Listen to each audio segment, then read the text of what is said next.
Sorry. My cat was being very needy. Why am I so late? My cat was needy. Hi. Hi everyone. Oh my god, not cry! Hi everyone. Okay. Good morning. Good morning, good morning. Happy Wednesday. Yeah, it's Wednesday already. Yeah. Happy Wednesday. Hi, ow. Hi, everyone. How are you all doing? Good morning. Good morning.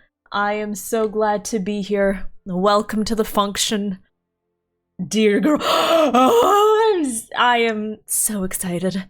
Y'all, oh my god.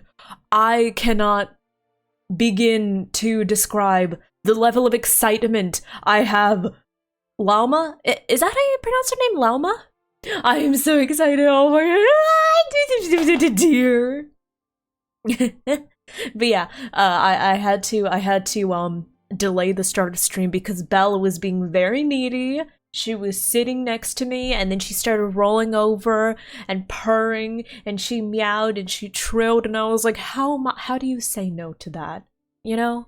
How do you say no? Hi everyone. Hello, hello. Welcome on in for everyone here who is new. My name is Revity. You may call me Rev or Revy. And I am a thirsty, nerdy, eldritch deer VTuber. I need to make my going live tweet. I'll continue introducing myself while I write this. What are we doing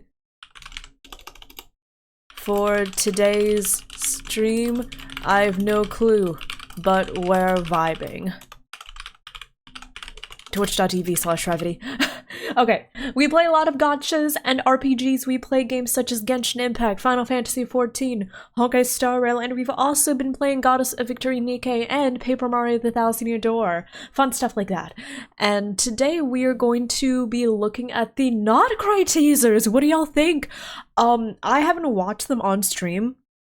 I didn't get the chance to watch them on stream because they dropped like a few days ago, just randomly, and I was shooketh. I watched, of course, but I was shooketh. Oh my god, I'm so excited. let me hi Dapiki. Oh, yeah. If you're in Europe, if you're in Asia, yeah, you're probably already on Thursday by the time we're here, but I'm in the good old United States of America, so it's still Wednesday here. Did you do a best? Did you do theater? Did you put your name in the goblet of fire?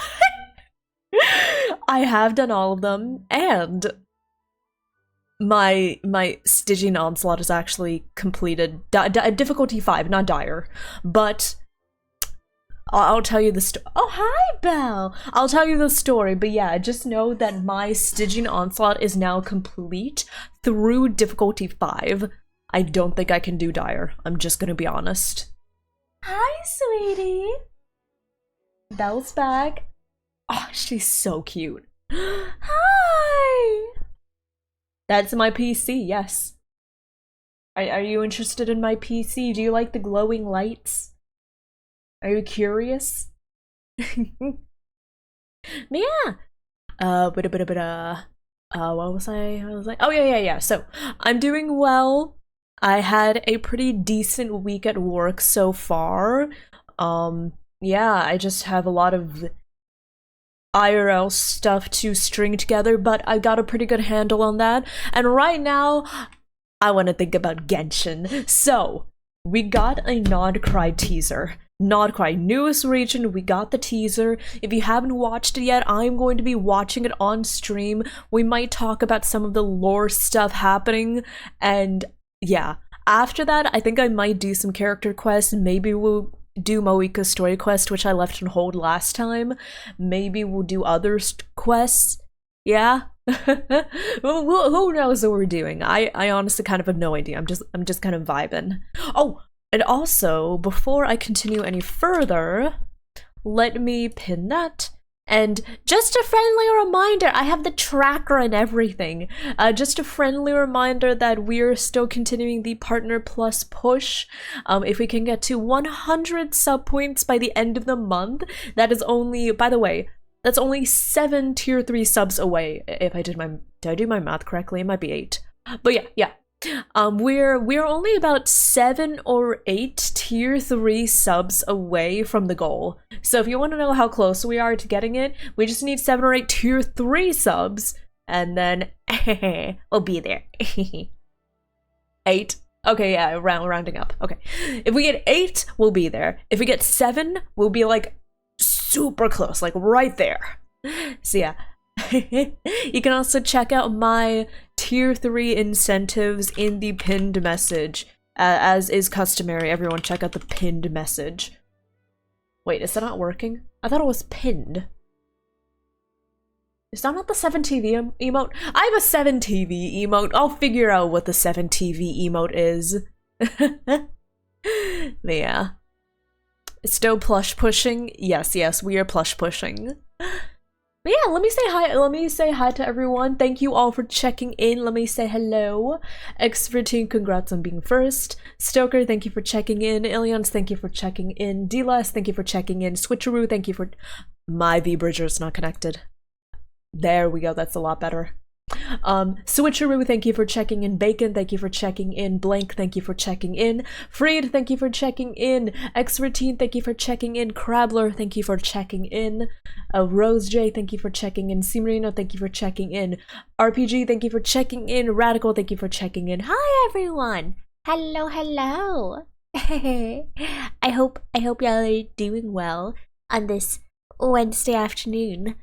What did you have for food?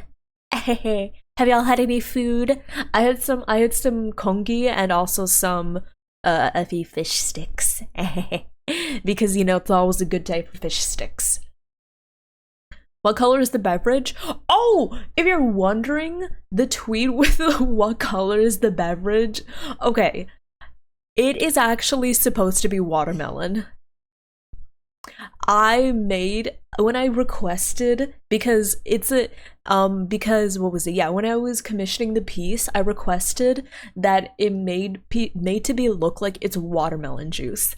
So if you're wondering what color it is, technically it's like red/pink, maybe like a scarlet pink, a scarlet red. You know, you said blue. Nice. Also, yes, CJ, we are going to be watching the Not Cry teaser. Yes. Oh, I'm so excited. Let me pull up the trailer in the meantime. But yeah, we got the Not Cry trailer, and oh, holy shit! Genshin Impact Not Cry trailer. Okay. Oh my god, I am screaming, I'm crying, I'm shaking, I'm coming. Who are y'all excited for? Who are y'all excited for, by the way? Who's everyone excited for? Obviously, I'm excited for Dear Woman. Obviously, I'm excited for Columbina. And I'm honestly really excited for Flynn's. Like, I'm actually really excited for him. I think those are my top 3, but definitely Alice and Cole have to be up there, right? Durin, I'm actually pretty excited for Durin. You're trying to put together a vision/elementary action prediction list. It would be so cool if we finally got Rhyme Grass as like a permanent reaction, because in case y'all don't remember, in last month's Imaginarium Theater, they actually added a Cryodendra reaction and called it Rhyme Grass. So I would love if we actually got Rhyme Grass as an actual permanent reaction.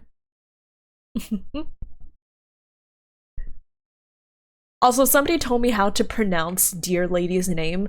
Completely missed it. Did not pay attention. I'm so sorry. Please, if you want to, feel free to copy paste it. I would love it if she were Rhymegrass. That would be so cool! Oh. Flynn's Gojo looking ass dude. Yeah. When I heard they have the same voice actor, I was like, oh, guess I'm getting him. But yeah. I'm so excited for everyone. They all look so cool. And I'm so excited for the Narco lore. Oh, I'm so excited for everything. Okay. Let's see here. Oh wait, before we watch the trailer though, I do need to show y'all something. Hold on, let me go over here. Okay. Oh, heck. I want to put myself over there. Okay. I want everyone to look at this. First, let me turn up the audio. Okay. Shadow. Oh, happy Badoo. Happy Badoo Heidzo. Anyways, check this out. Do you want to hear the story about Stygian Onslaught? Do you want to hear about Stygian Onslaught? Okay. So here we go. Stygian Onslaught. My account has managed to defeat difficulty 5, but it wasn't me that did it. It wasn't me that did it. A Genshin streamer I know, Limbo, he was the one that did it. He was the one that did my Stygian Onslaught. Yeah, so he helps people with like with Abyss and Imagine Theater and also Stygian Onslaught. And he was like, hey, do you want me to try out your account? Because I told him like I was having difficulty with difficulty 5. And so basically Limbo borrowed my account. And he did it. He did it. He shuffled around some of my artifacts, like some of my artifacts and weapons on some characters, and he just straight up did it. I had already done the first boss because I was like, you know what, I think my Arlecchino team can do it. She did. But like 2 and 3, especially 2, the one I was dreading so much, he just did it. It took him like, okay, this one was my Skirk team, but my Skirk wasn't built when I tried it, so I had more of a hard time with Ayaka, but no.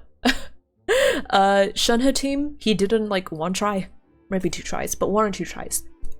This one, the one I was dreading and had so much trouble on difficulty 4, he tried out Kanich for like 3 tries, was like, okay, let me try like the Varessa team instead.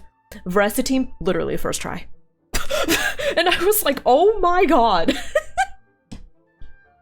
This is what it's like to see someone being built different. So I kind of want to see exactly what Limbo did to like fiddle around with my account. Because he did make some changes. Literally, it was literally skill issue on my part. I had so much trouble in difficulty 4, I didn't even try difficulty 5, the second boss. I managed to do difficulty 5, the first boss, that was fine. And I feel like if I really tried, I could have done the boss, like, third boss. But the second boss, he just did it. I think he used, like, Varessa, Yansan, Chevreuse? Wait, let me see. What teams did he use? No, my Farina is actually still on Golden Troop, I think. Potentially. I'll check. Oh, yeah. Varessa, Chevreuse, Yansan, Xiangling. And then standard Skirk team with Shunha. This was me. I actually managed to do this on my own. Pfft, it's the longest time as well. Also, Cosby, I can talk about that later. I haven't been talking... I don't plan to talk too much about the whole V-Shoujo situation because I feel like it's kind of been beaten into the ground already. But I will talk about... I can talk about it a bit in case y'all are unfamiliar with what's going on, just to enlighten everyone. And I will plug Iron Mouse's link to donate to the Immune Deficiency Foundation. Because I heard they actually hit $1 million, which is incredible. Also, hi Sarvik! You'll be lurking. Okay, sounds good. Oh, I'm so excited for all the non-crit characters. But yeah, have a good lurk, Sarvik. Thank you for stopping by. Also, Chris, thank you for checking in. Dare, thank you for checking in. Radical, wait, did I already say Radical? Thank you. Radical, thank you for checking in. If I already said thank you again. Captain, thank you for checking in. Meme, thank you for checking in. Mock, thank you for checking in. But yeah, I can talk about that in a little bit. But yeah, let me just take a peek at what he like fiddled around with. I think this is all like as it was. Yeah, I think it was. Yeah, Marshall say. That is, she did have an off timepiece before. Yeah, that's correct. Oh, meme, you'll probably be happy to see this. He switched out Shunha's Calamity Queller for Favonius. And I believe that Xiangling had the other Favonius. Wait, let me see. Bok. Yeah, I knew you'd be happy to see that. Also, where's my charger? There it is. But yeah, I believe... Yeah. Oh, oh he's... Wait, no, who has the other Favonius? Was it Chauvrus that had the other Favonius? It might have been Chauvrus that other... Oh, wait, no. Wait, who had the other Favonius? Oh, Janssen had so many Poem characters. So yeah, 3 Favonius users. Wait.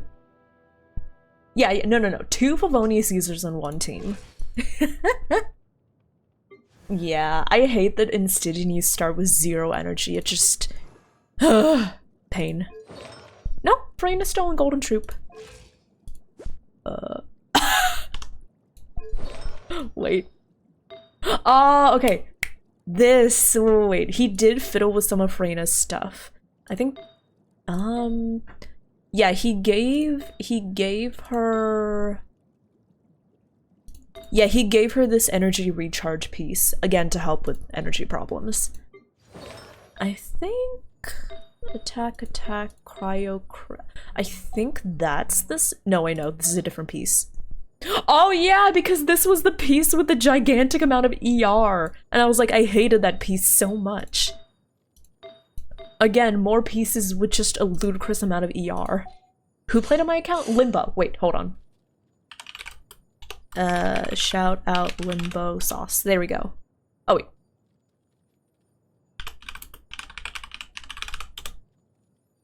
He cleared difficulty 5. Yes, he cleared difficulty 5. So yeah, it looks like Escoffier, she's... Oh, she has... Wait. Oh! Oh, he took her off Calamity Queller and put her on Jade Spear. Oh. Wait, which is better? I actually don't know. Okay. But yeah, let's see. I think... Oh, he gave Farina Favonius instead of Festering Desire. Yeah. Again, energy. Let me see. Xiangling, Favonius. Oh, it was this stupid thing. With the fucking... Yeah. So this, ultimately he decided the ER was more important than maintaining the 4-piece. The stupid thing. So many of these stupid pieces. I'm kind of glad I kept them around though. Stupid pieces. 29. 28. Anyways. Not mad at Limbo. He did super well. I'm just mad at the pieces that rolled endless ER. That's still the same. What did Janssen have? Yeah, so he gave her the other Favonius Lance. Oh, these actually were the exact artifacts I had for her. He just told me, yeah, just level them. I know you're working building her. So yeah. He didn't level up any talents, by the way. He didn't level any talents. He didn't level any artifacts. He just like fiddled around with the stuff I already had and just fucking cleared. I will say though, my Veressa build was good. My Veressa build was pretty darn good. Yeah, she managed to do like a few 120Ks. Pretty nice. Yeah, energy is a lot more important in Stygian Onslaught than in, for example, Abyss. Because in Abyss, you start the chamber with, you start the floor with full energy. So it's a lot less important to get that energy built up quickly. Here, you gotta build up that energy quickly. Especially for energy-hungry characters like, Xiangling. But yeah, that's my story stuff. Do y'all want to watch the Not Cry teaser? Also, Monkey Man, thank you so much for the follow. Welcome on in. Welcome, welcome. Zero energy kind of feels shoehorned. I feel like they didn't specifically do the zero energy thing to force you to use Skirk or Moika, but I feel like they definitely wanted it to be more challenging, I will say the choice of bosses, I will agree, they probably tried their best to like encourage everyone to go with Skirk, Moika. Skirk, you kind of just need her for the third boss, and like Moika helps so much. If you want to go for the first boss, she helps a lot there. Yeah. Also, Monkey Man, I'm glad you like my model. Thank you, thank you. I'm happy to hear that, and thank you for the hi, I'm new. So I'm just catching up on chat a little bit.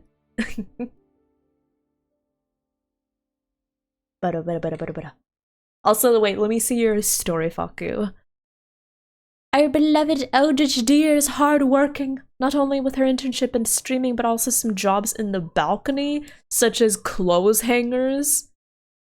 Put the clothes on her antlers and make her spin fast? I'm not a clothes dryer.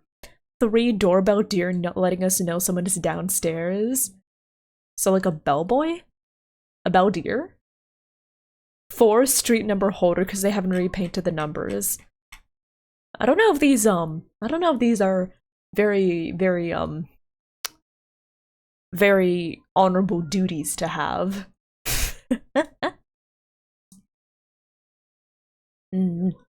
Also, thank you. You can do exclamation VTuber if you want to check out my VTuber mama. If you want to check out my VTuber parents, thank you so much. But yeah. So yeah, Limbo cleared Stygian Onslaught. It did not take him very long at all. Thank you, Limbo.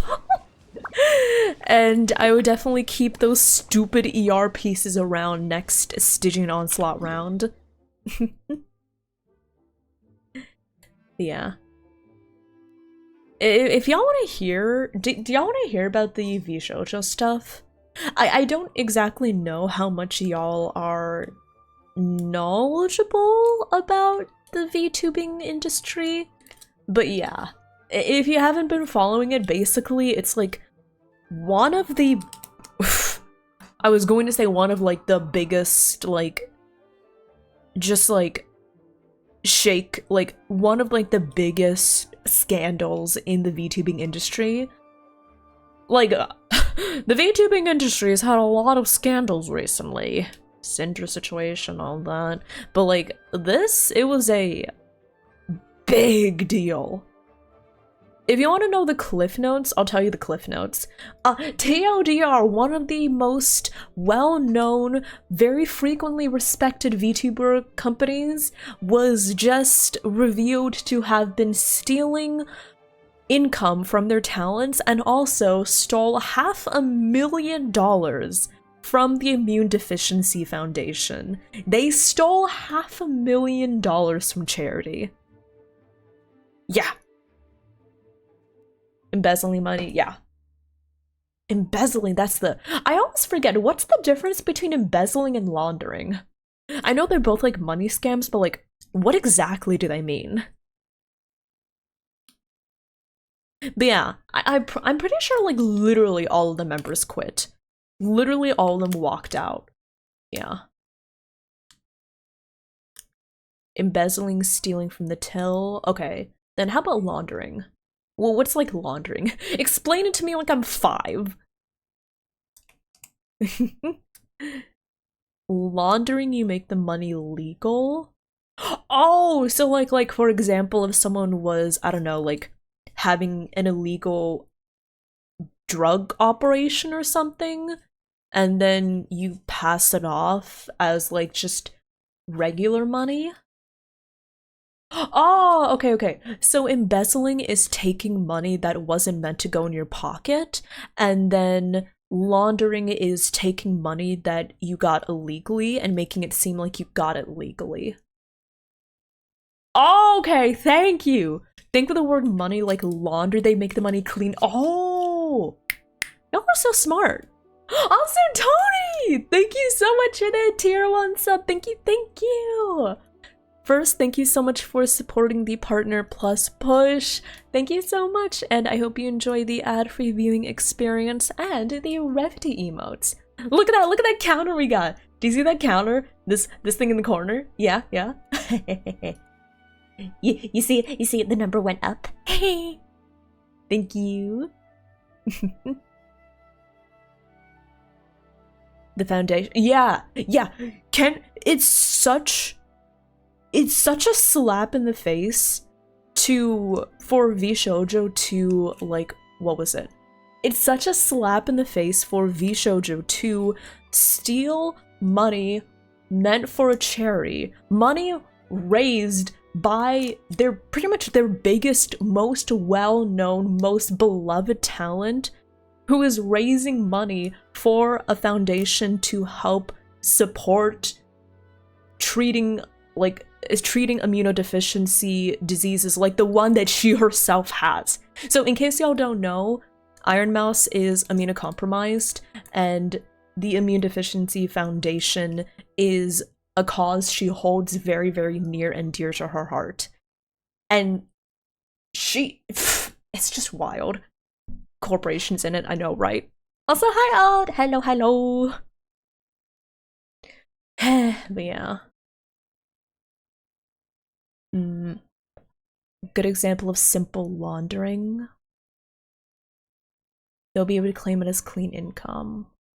Oh. Interesting. Yeah, I don't know much about laundering either. Because, you know, I've never laundered money in my life. Smile. I'm telling the truth, but I love how the way I told it will probably get me put on a list or something. Yeah. Had huge hopes of VShojo. Yeah. It's really shitty. And liquidity. VShojo has not released an official statement. So any speculation on why they have stolen that money is purely speculation. So I'm just gonna say this. Take what I say with a grain of salt. And yeah, take what I say with a grain of salt. Please don't pass it along saying like, Revity revealed this about VShojo. No. I think the reason they embezzled that money was just because they had no money. I think they were really, really deep in the red. Yeah. Because a lot of people don't know this, but you know that it takes money to run the VTuber agency, right? You gotta pay for like their models, gotta pay for their assets, gotta pay for if they want to do merch, if they want to do song covers, if they want to do animations. But the thing is, a lot of people don't know, it takes an incredibly high amount of money to run a VTuber agency. An incredibly ludicrous amount of money, much more than you think. So I speculate that VShojo, like the 99.9% of VTuber agencies, was going into the red. And I speculate they went so far into the red, they were willing to embezzle these charity funds. 500,000 of this. Does VShojo pay for that kind of thing? I believe they do pay for a lot of the things. And even if they don't, they pay for a lot of the promotional stuff, which not confirmed. I don't have any contact with people in the industry that know any kind of that inside information. So all I'm going on is looking at their instances of promotional work and thinking that was probably the company that did it, not the talent. Like, I remember, for example, Connor. Yeah, you know Connor, right? Best friend of Iron Mouse, yeah, that Connor. So So Connor pulled up this just one advertisement of when VShojo put their talents on like these pillars in, I think, the Shinjuku train station, right? That alone would have cost apparently hundreds of thousands of dollars. Yeah. So that probably the company paying for it. And who knows how many more instances of similar promotion they did that would have cost that much money. And they were not making it back. They were not making back enough to stay afloat. It cost $250,000 per day. They had it up for a week? Holy shit. You've been meaning to sub to my Twitch for a while? Oh, thank you, Tony. I really appreciate it. And you picked the perfect time to do it. Like I said, we're in the middle of our Partner Plus push, so I really appreciate it. Okay, let me go over here. Oh. There we go. Because we meant to watch the Not Cry teaser and then we got caught up discussing this. Okay, there we go. And yeah, I saw the IDF. I saw the Immune Deficiency Foundation broke 1 million for Iron Mouse's Tiltify campaign, which is incredible. Yeah, I'm so happy. Y'all should have seen the people that donated. Oh my god. They got like gamer subs donating. Doki and Mint were like fighting to see who was on top. Oh my god. It was great. Yeah.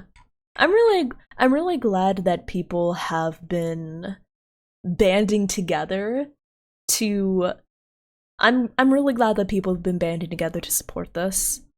Yeah. They're horrible finance management pretty much. Yeah, so if y'all recall, or if you don't recall, that's okay.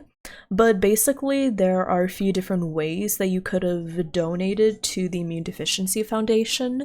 There was, for example, a Tiltify link where the money went directly to the charity. But Mousy was also running a campaign where she was doing a subathon, right? And all of her Twitch income gets sent over to VShojo. VShojo was the middleman. She goes over this in her video, which if a mod could link Iron Mouse's video, that would actually be really helpful. Thank you. Yeah, in the video she describes it. So basically, because VShojo was in charge of her Twitch finances, it would get passed out to her. It would get passed to VShojo and then passed to the foundation. At least it was supposed to. Yeah. Hi Violet, thank you for checking in. Trying to find out how to donate plasma? That's something I can talk about. I would be very happy to talk about that. Not that I wasn't happy to talk about it previously, but that stuff is all like, oh, I've heard the stuff, or I'm passing along information. But this, I feel like I can actively contribute to the conversation, like, with my own stuff. Does that make sense? I don't know. I just never really felt good about like repeating information from other people and being like, this is my information. But yeah, if you're wondering about how to donate plasma, I can talk about it. Do y'all want to talk about it? Do y'all want to talk about? First, let's just play the trailer a bit so we don't have like, okay. So we don't sit on a black screen for 10 minutes. Also, hi Vexus, thank you for checking in. Yeah. I guess I just don't want to overstep my bounds of like talking about stuff because I mainly want to be like bolstering the voices of the former VShojo talents that were really affected by all this. And I kind of don't want to like go so far that I'm talking over them, you know? That's just my main concern. But if I can contribute with my own like piece for the conversation, that makes me feel a lot better. So yeah, if you want to donate plasma, I have donated plasma before, so I can talk pretty confidently about my experience with it. It all went very well, very smoothly. However, I will say it can vary by country, it can vary by blood center, and of course it can vary by your own like experience. For me, the experience went really well, and I would highly recommend looking into if you can donate. Plasma? Yeah. So plasma is like the liquid part of your blood. It takes on like this translucent yellow kind of color, and yeah, basically, like, if you really want to boil down blood to like its basic components, think of like plasma, which is like the liquid that all of the stuff in your blood floats in, right? There's the red blood cells, they transport oxygen. There's your platelets, they clot up if you get a wound so you like don't like bleed out and die, right? So plasma is the one that we're interested in, because plasma can be used for a bunch of medical research, and some people also need regular plasma transfusions. But yeah, so you can donate plasma. It's highly encouraged if you can. I remember one of the requirements is you have to weigh a certain amount. I think 110 kilograms, which is like 50 or no, 110 kilograms. Pfft, pounds. I got my pounds and my kilograms mixed up. 110 pounds, not 110 kilograms. 110 kilograms. If it were 110 kilograms, I would never would have met that. I better start eating. I don't live in the... Okay, it's because my brain jumped ahead. And I was like, okay, 110 pounds. I wonder how many kilograms is that? Oh, probably about like 50 kilograms. So I meant to say 110 pounds, about 50 kilograms, but instead I said 110 kilograms. No, don't worry. It's 110 pounds. Some person from Europe is gonna watch this out of context and they're gonna be like, 110 kilograms? Better start eating.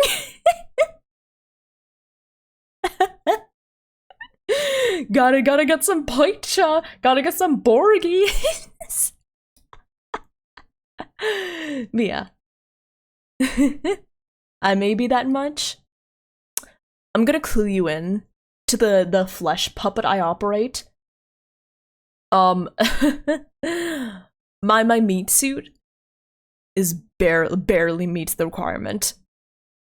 Last time I checked, I weighed about 113 pounds.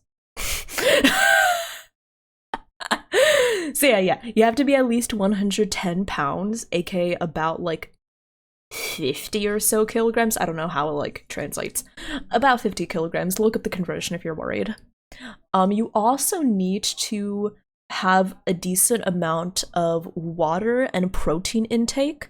So at least I remember at the blood centers I went to, they will, before you can donate plasma, they will check your blood. They'll give you like a little poke on your finger, collect like a few drops of blood, and they'll test for the water content and I believe the iron content and the protein content in your blood to make sure it's like a healthy amount.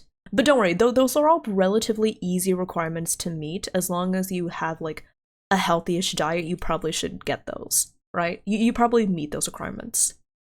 Oh, and also there are a few conditions that may either defer you or bar you from donating plasma.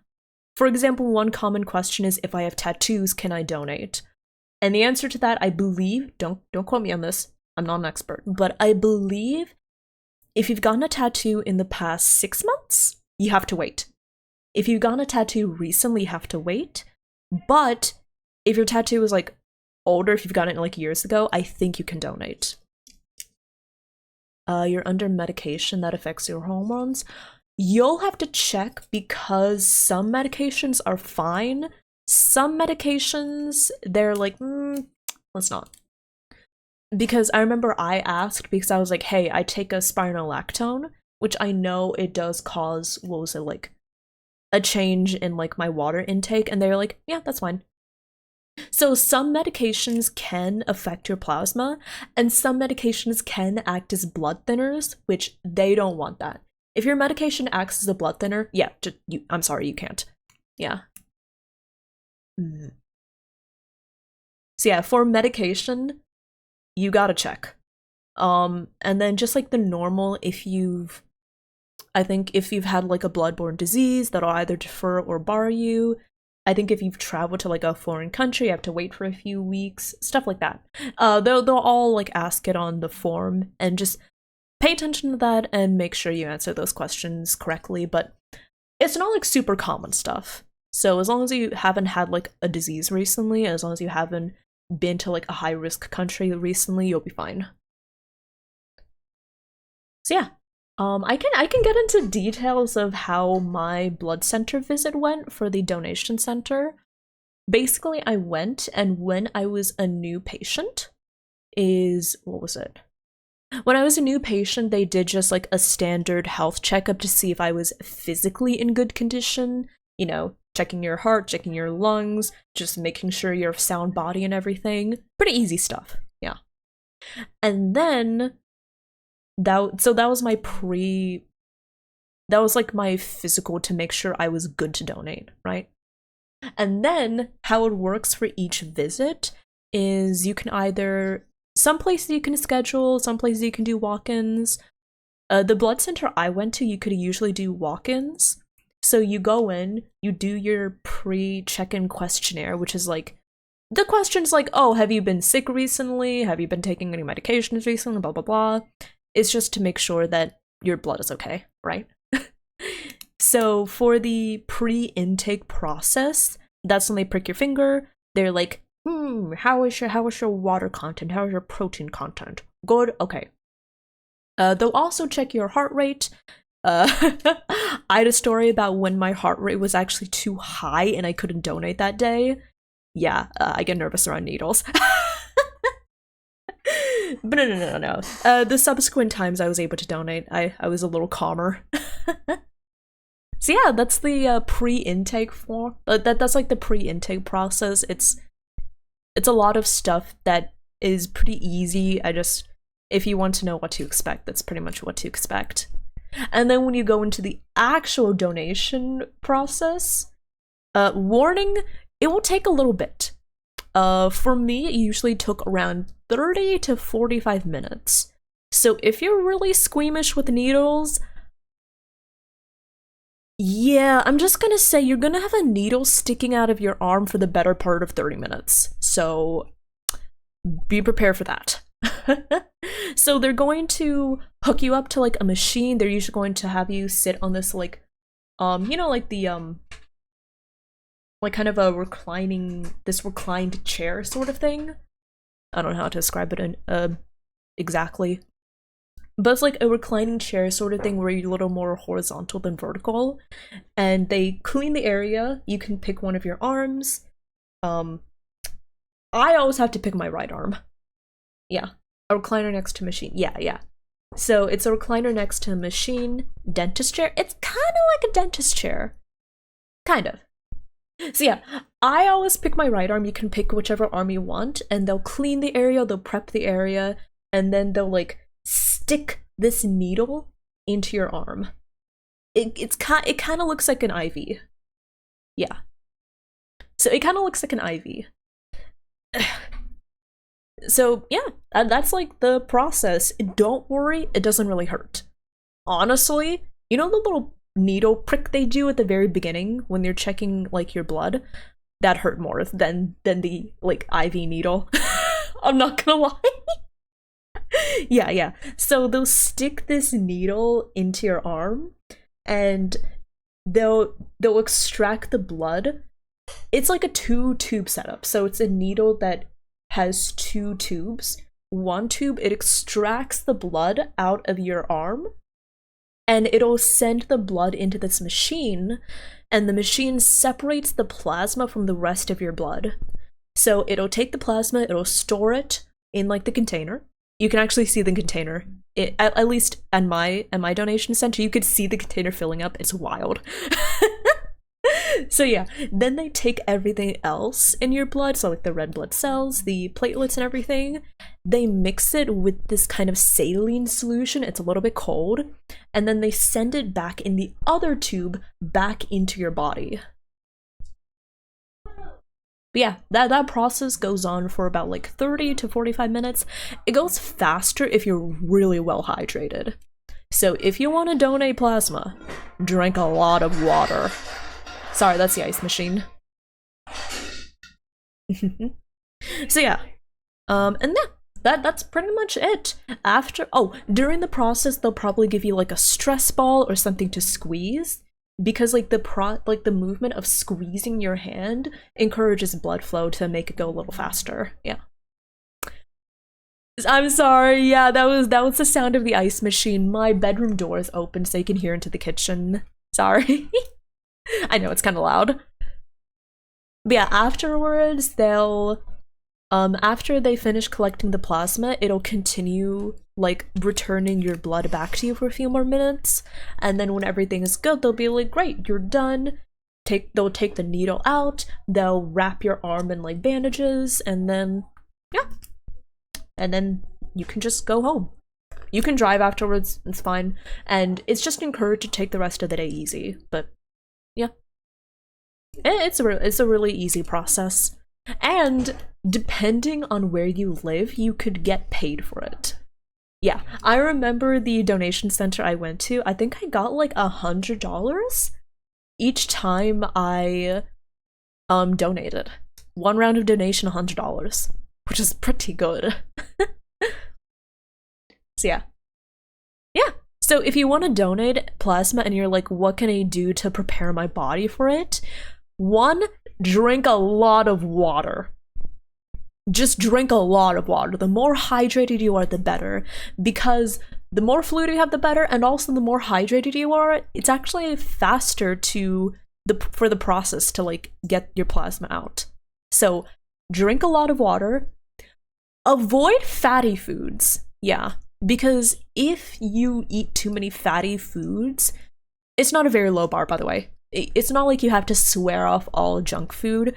I could still eat like the occasional burger, the occasional like deep fried thing, but just don't make your whole diet, because if you eat too many fatty foods, it'll actually make your plasma fatty and they can't use it at all. Yeah. So yeah.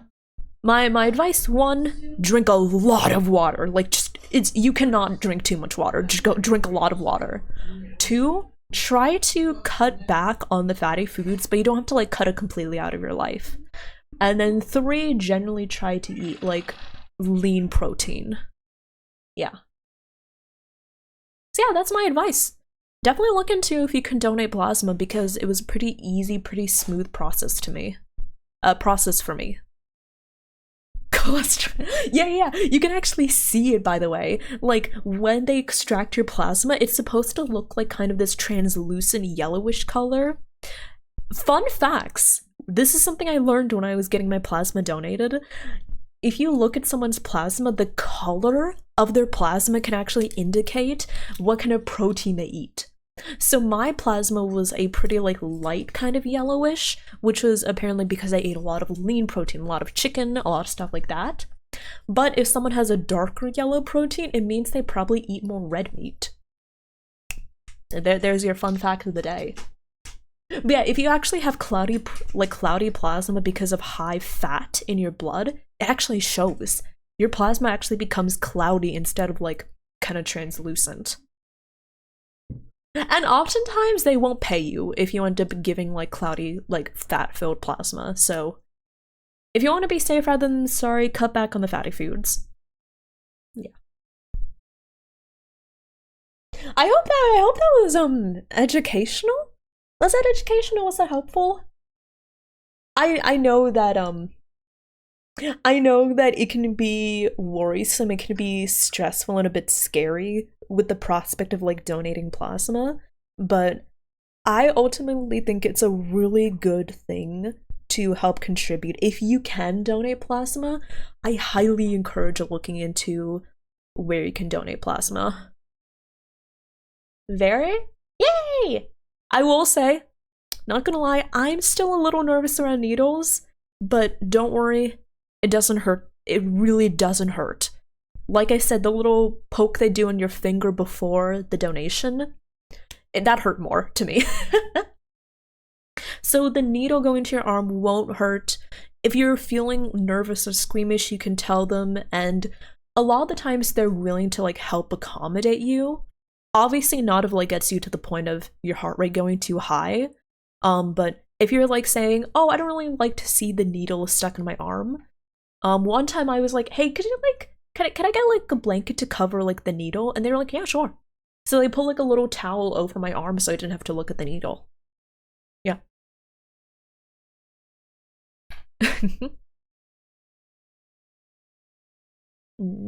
Also, wait, let me see. What is that, Zach?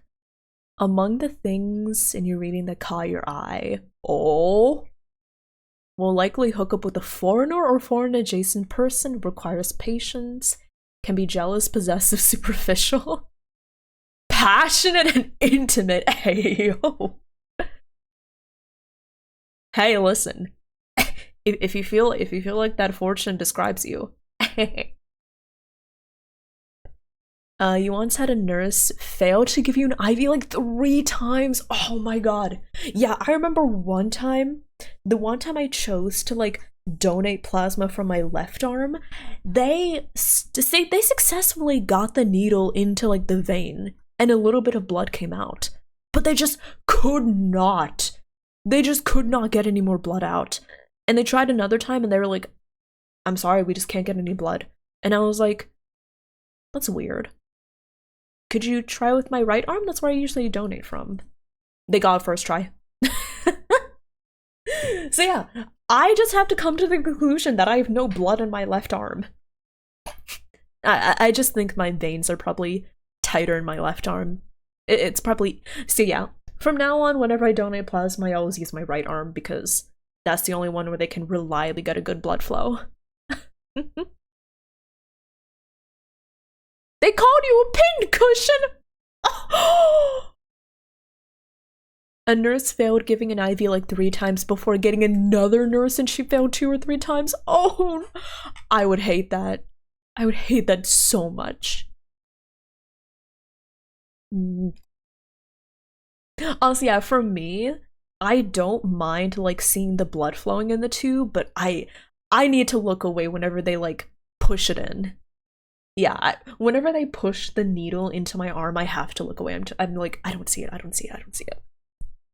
But it is kind of like, it's kind of like satisfying seeing like the blood coming out because it's such like a vibrant red, you know?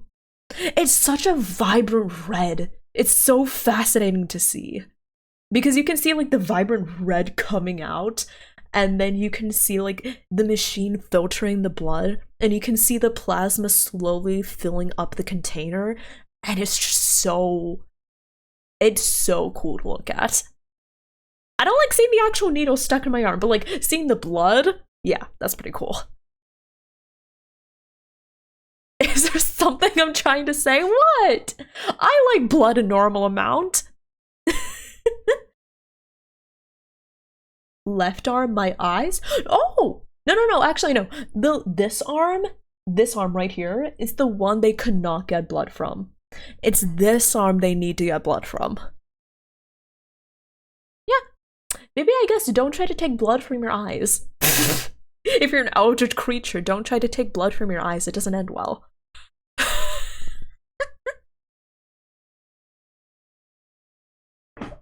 But yeah. Oh, and one more thing before I go to the trailer. Here's a fun little thing that happened to me. I think... Was it calcium? It might have been calcium, or it might have been something else. But a lot of first-time donors... Here's the fun little story. A lot of first-time donors will experience a sudden drop in calcium during the donation, and they'll feel like really loopy. It happened to me.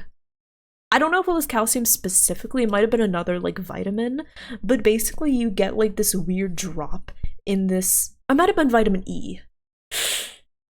Don't quote me, it's like a drop in one vitamin and it ends up making you feel like really loopy, really like, oh.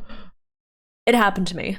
So as a first-time donor, it happened to me and I was like, oh, I'm feeling weird. It's happening. And so the people on staff gave me like a fan, they gave me like like an electrolyte drink, and they also gave me like calcium or iron.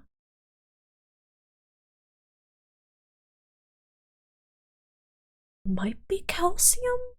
Hold on, I'm actually gonna look this up. I want to see if this is a like an experience that other people have, because me, it happened to me. Second time donating, I was fine. Like from then on, I was chill. But like that first time, donating plasma drop in.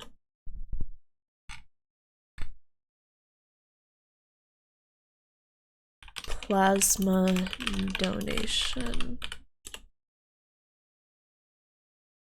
It's calcium!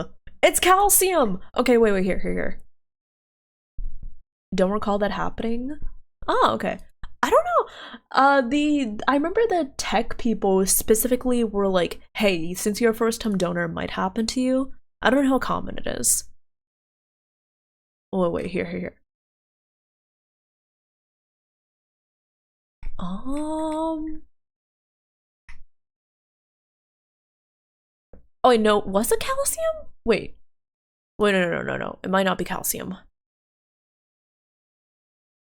Hi, Zero-chan. Hello. Also, hi, Star. Hi, Crypticure. How are you doing? Hello.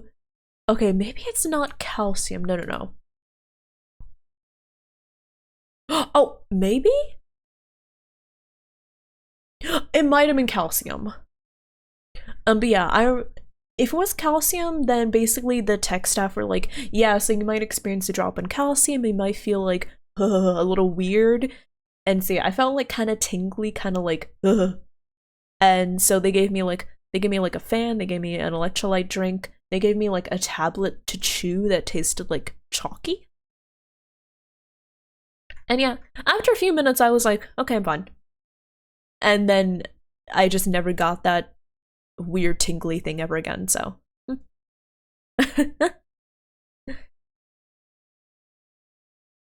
Google says the calcium drop is caused by the anticoagulants. Oh.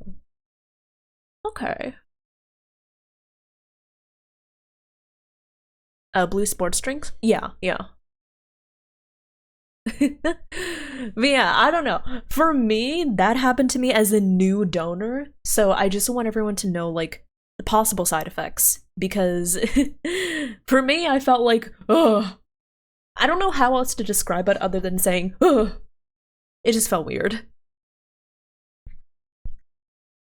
Okay. Okay, we got sidetracked enough. Let's watch the Not Cry teaser. I got sidetracked for it. I talked about this for an hour. Holy shit. Oops. Okay, let's go over here. Let's actually watch the freaking trailer that I promised we would watch. I'm not good at yapping. I just don't think I still don't think I'm very good at yapping, okay? Oh, that's a plane. Anyways, let's watch the Not Cry trailer. Look at that.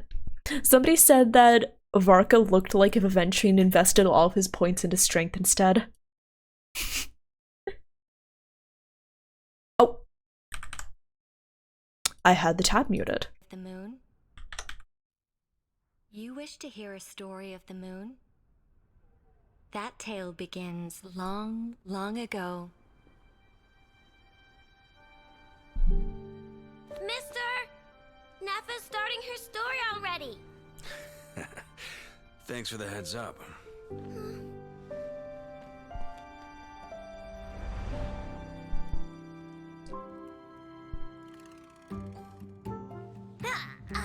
That face.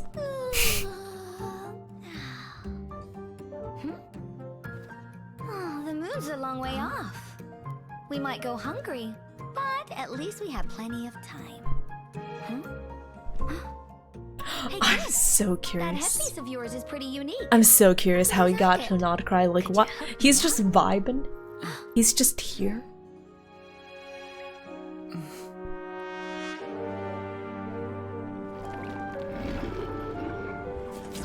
In that era, there was no boundary between life and death. Willpower flowed freely among countless beings.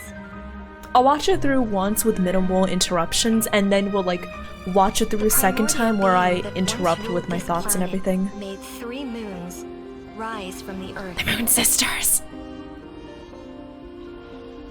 Yeah, they brought back the art style they used in the Four Shades trailer, which is so cool. It was not until the funerary year that Hello? the primordial voice once again cried out in the darkness. My lady. The Frostmoon Scions again. A laughably futile rebellion. Oh, Ma'am, your loyal I love you. and scion of Hyperborea, beseech you to cast down your gaze from the celestial dome above. May your gentle tears pierce the frigid night and grant us You can tell I'm excited for her, right? your guiding light.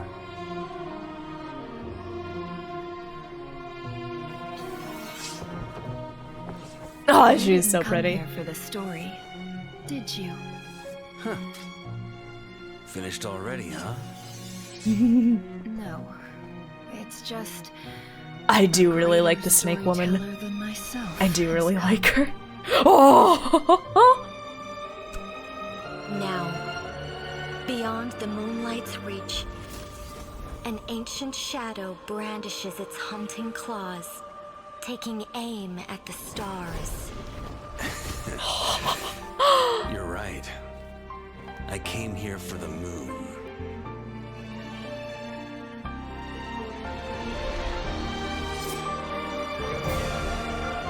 I love her so much. I love her so much.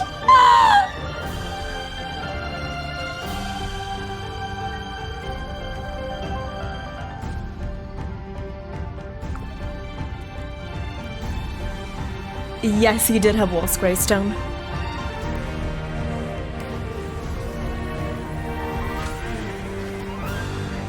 I'm afraid you have the wrong person. Now, be gone. He really just said begone thought.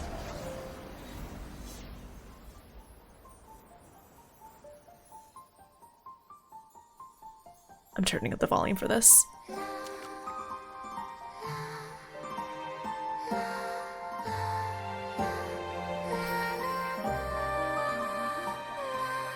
In the water, the future mirrors the past.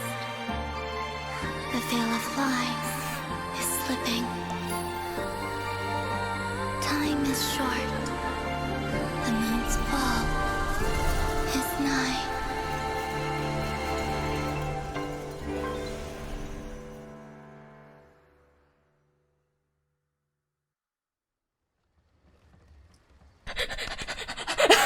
Oh my god.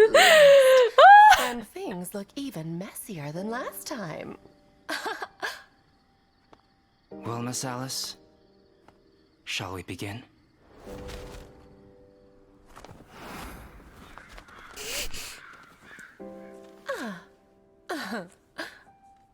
There's no rush, and I'd like to catch up with an old friend first. And you, young man? Let's part ways here. Oh, look at him, so edgy. Oh, kitten.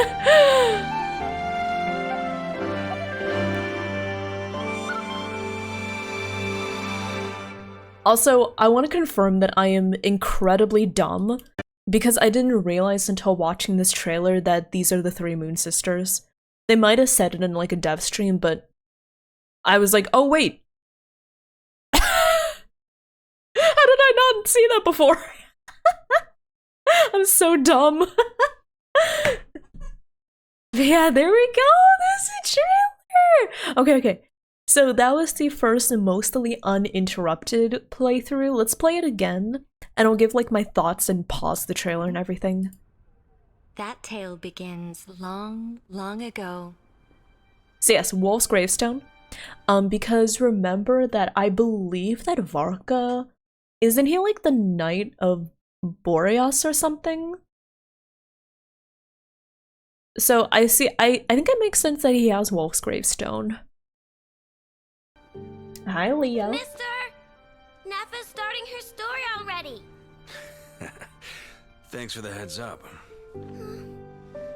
Yeah, I know it's cute. I like her.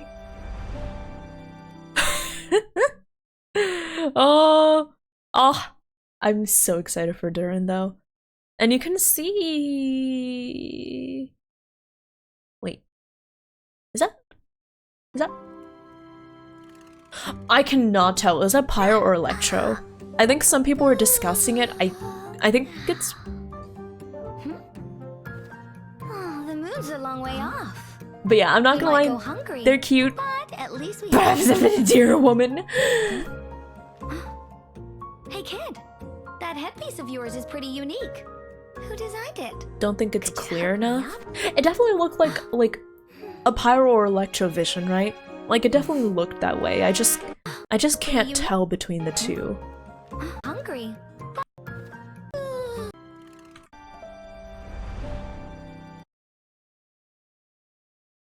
I can't tell either way, yeah.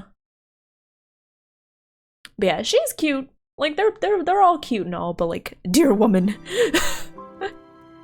Hi Spectre, hello, how are you? I will say, this expression, incredible. I wish I could plaster this expression on my face. I'm not gonna lie. Maybe I should ask. Do you think I should ask Inio? Should I ask Inio like, hey, can you give me this expression? Like this expression, the eye squeeze, the upside down V mouth. I would love this expression. Also, I didn't realize, but she has... Hold on. Is that a prosthetic or like... I didn't even notice until now. Do you have like... Does she have like a prosthetic? Or is it just like armor? Is it a replacement or just an augmentation? I think it might be a straight up prosthetic, potentially. Also, yeah, it does kind of look at like a temperature gauge here. You say she gives Geo vibes? I do like her. Oh, I do like her eyes. They're cute. I like this expression. She just has the best expressions. Do we see a vision? Hold on. It's a long way off. We might go hungry, but at least we have plenty of time. Huh? Hey kid, that headpiece of yours is pretty unique. Who designed it? I would not be surprised if she were Geo, not gonna lie. Because like, I know whenever people think of like magnets and like machinery, they always think Electro, but honestly, geomagnetism, I think Geo would really fit her. Could you hook me up? Has anyone caught if she has a visible vision at all, or no? Oh, and then there's Doran. Does anyone want me to, like, after this, do a short, brief explanation of Simulanka? Because I feel like everyone that did not do Simulanka are incredibly confused. Yep. We're getting the, we're getting the, lore tiebacks to all the previous events and stuff. Also, BMF, thank you for the follow. Welcome on in. You think she's from the Clink Clank clan? Clink Clank? That's like a Pokemon. Clink.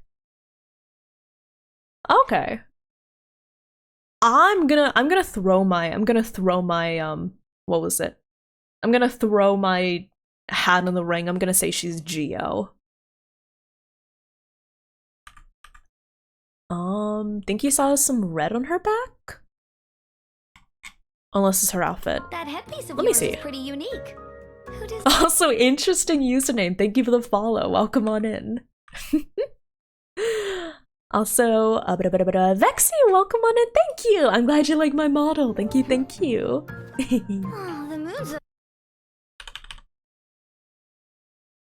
Oh, I think that might be like the couch blending in. I think it might be the couch blending in and make. Oh wait, or maybe this thing.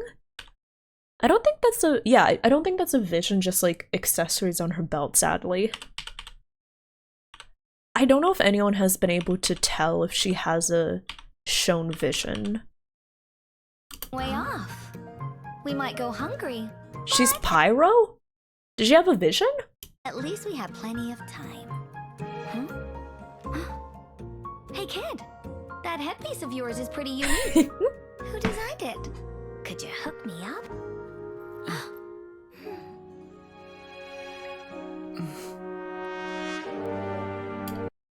And there's Doran.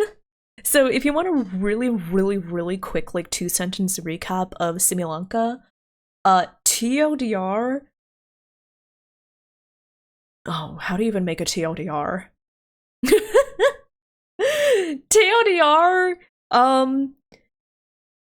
mini TLDR,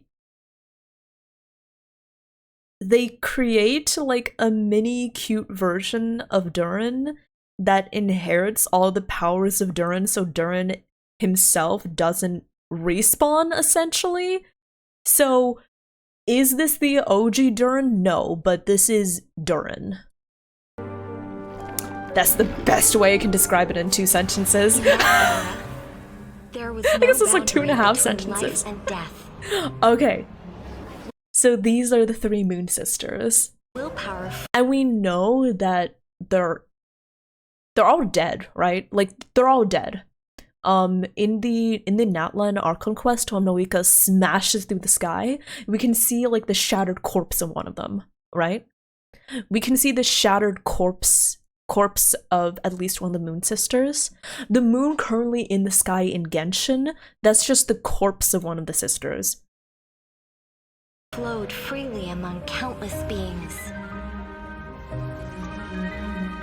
Hi Karai, hello, hello. The primordial Also, beings sounds that good, once Dare. ruled this Sounds good, dear. Thank you so much for stopping by. Have a good noot. Good noot. Hi, Orion. Hello, hello. Are you excited? Are you excited for everyone? Varka. Oh my God. Somebody was asking, like, Varka, where are the horses? Where are the horses? Where are the horses? Also, Elegant, are those 2 big white balls? Or do you want better? planet. They're 3 big white balls. By the way, if you have 3 balls, go to a doctor.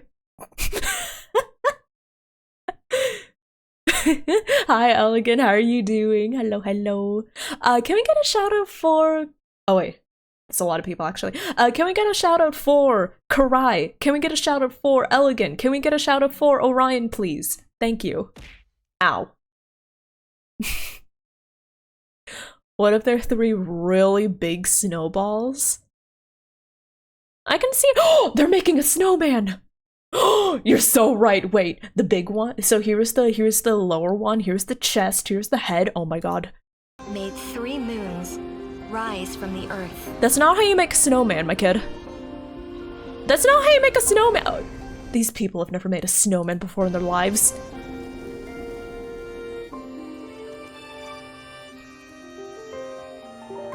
Snowman. Like the Jigglypuff thing. A snowman, seen from above. It was not until the funerary year that the primordial voice once again cried out in the He just has darkness. such vibes, you know? Like his aura farming, massive. The Frostmoon Scions again. Sandrone, also known as Alas, Marionette. Rebellion.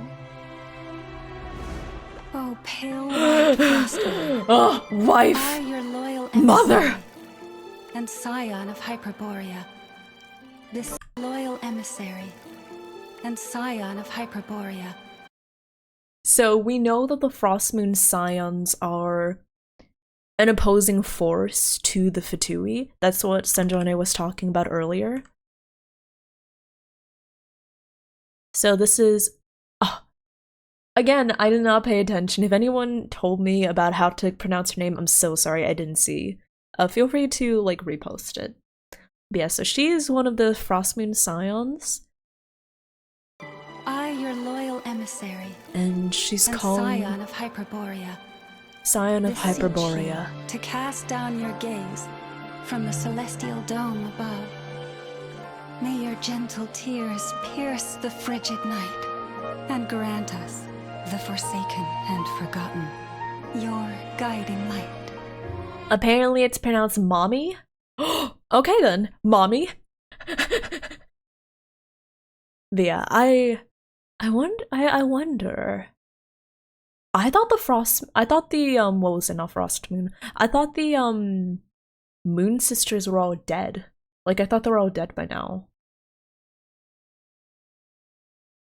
Do the people in Tevat know that they're dead? Like who is she praying to exactly, if I may ask? Sorry, not super caught up. I need to check out the concept as well. They made like the concept page. The forsaken and forgotten, your guiding light. You can't go see your friends. I'm sorry, it's just facts. They're kind of like all dead, you know? Did you? Huh. Finished already, huh? No. It's just a greater storyteller than myself has come. A greater storyteller than myself has come. Oh, I just want to know like what they're talking about there. Also, Now, beyond the moonlight's reach. did you know there's actually a Daily Nicole page? And today they tweeted, "Dang, it's wild how things change." So yeah, this I can't believe we got 2 of the Hexen Circle revealed just casually. So yeah, this is Nicole, another one of the Hexen Circle. Shadow brandishes its hunting Crystal Fire claws, Ribbon. taking aim She at the has stars. an interesting design. You're right. I came here for the moon.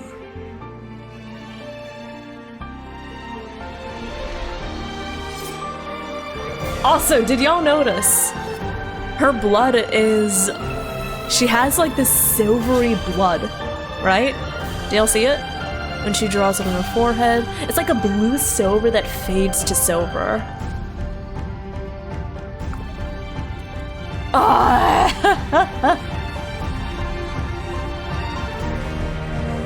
Oh yeah, yeah. I know a lot of people are like concerned about what Varka could potentially look like. I'm glad he's not a twink. I feel like he could have been a little more of a hunk, but like I'm happy with what we have right now. I'm like, you know what? I can fuck with this. Yeah. Yeah. He's gonna steal the moon! Yeah, I was worried it's gonna be like a small twink. Or like a pretty boy. No. I'm glad he's like, he's at least twunk status, if not hunk status. Right. I came here for the moon.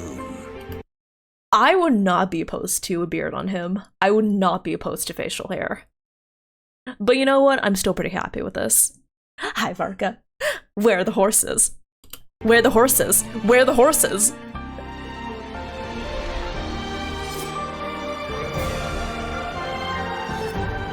I'm just gonna keep watching this segment, I'm sorry. They shaved him to film the trailer.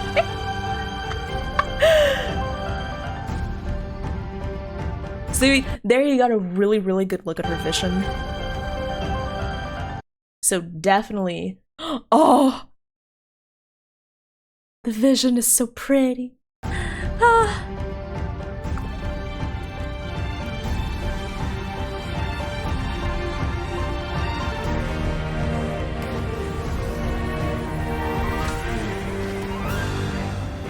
afraid you have the wrong person. Now, be gone.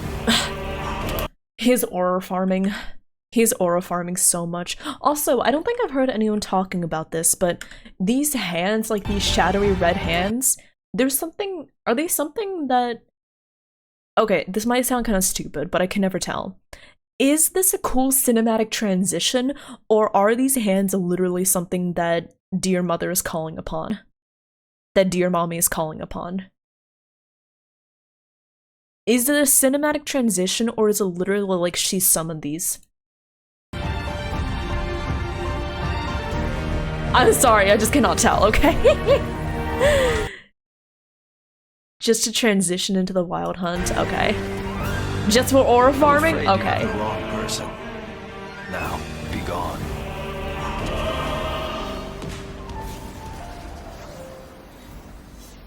And there's friends.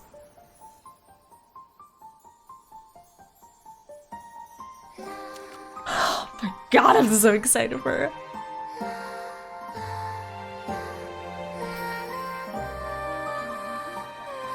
Gorgeous, ethereal. Oh my god, the music, the audio, the atmosphere. Oh my. Slipping. Time is short. The moon's fall is nigh. So what does it mean when the flowers— what does it mean when the flowers go to like that red? Right?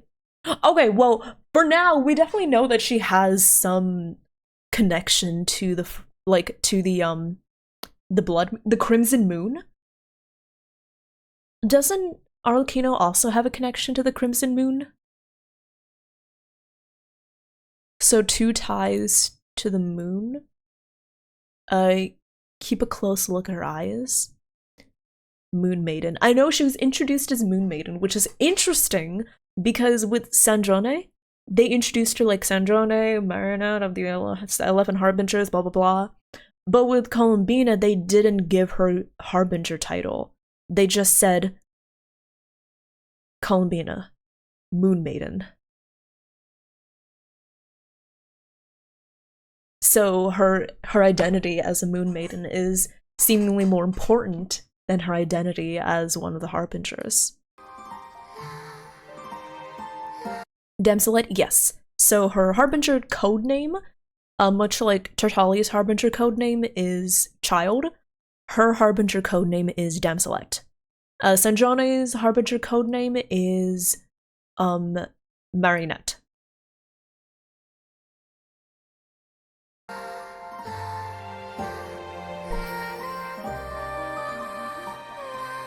In the water, the future. Look at her mirrors the eyes. past. I didn't see veil of anything light special about is her slipping. eyes. Time is short. The moon's fall. Oh wait, they do look crescent moons! They do look like moons! Oh! Is nigh. She's more connected to the frost moon than the crimson moon. Okay. Oh! Here at last. And things look even messier. Also, than yes, last Dota Code time. hair tie. Well, Miss Alice, Also, Koida returns. shall we begin? I will say, I saw some people asking why does her hat look like that. I'm not gonna lie, I actually really like it. I don't know, I really like it. I know people were kind of expecting a traditional witch's hat, but honestly, something about it, I like it. And then somebody drew like fan art imagining what happens if she sets the hat on fire and it turns into like a traditional witch hat. Like the flames look like a normal witch's hat, and I'm like, you know what, I'm on board. Before seeing that, I was like, you know what, this looks pretty nice. And I saw the art and I was like, fucking, I'm on board with this now.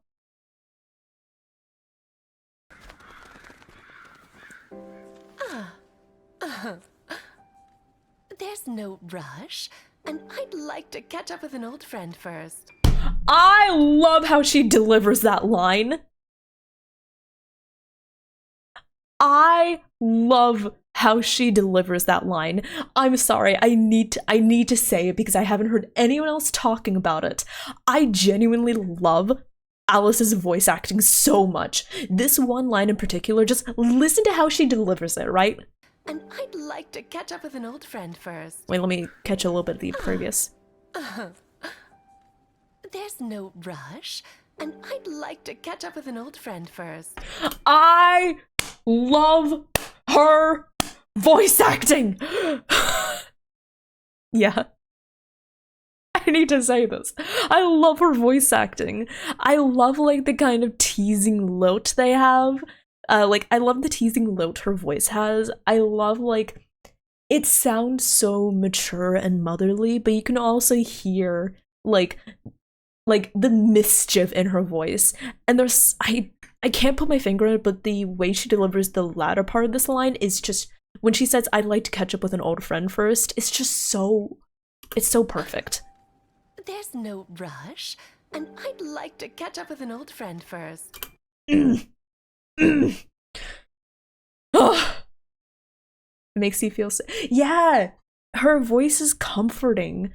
It's comforting, it's reassuring, but you can tell she's got, like, you can tell she's got a rebellious streak there, right?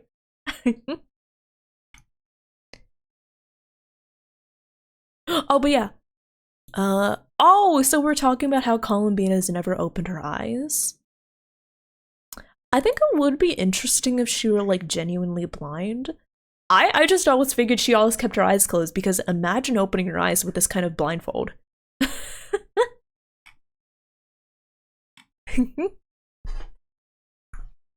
Also, yeah, whoever managed to win Alice over, goddamn, that guy's got riz. Let me just say, that guy must have riz on an incomprehensible level. Yeah.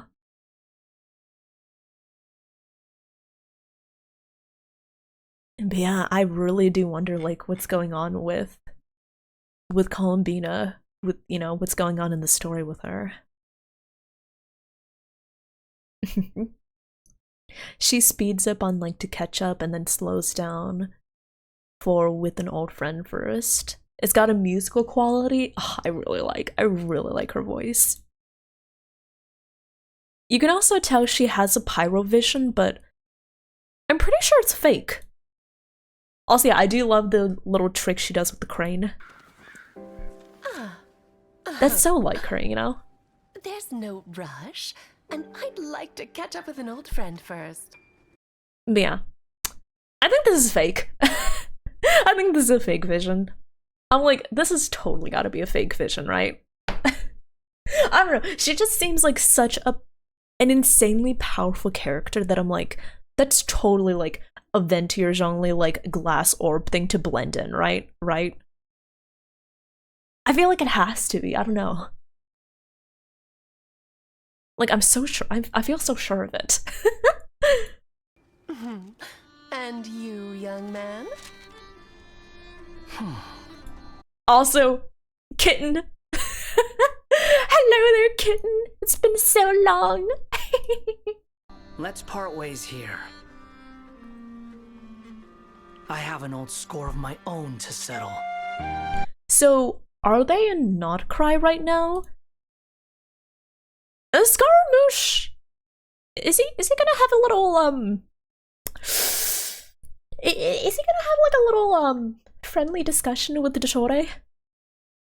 Is he gonna like, be like, hey, how you doing? I know you don't remember me, but like, hey.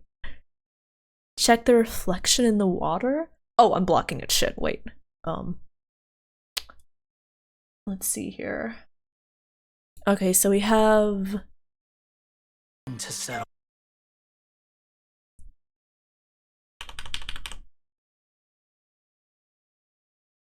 Check the reflection for both Wanderer and Columbina. Okay. Here.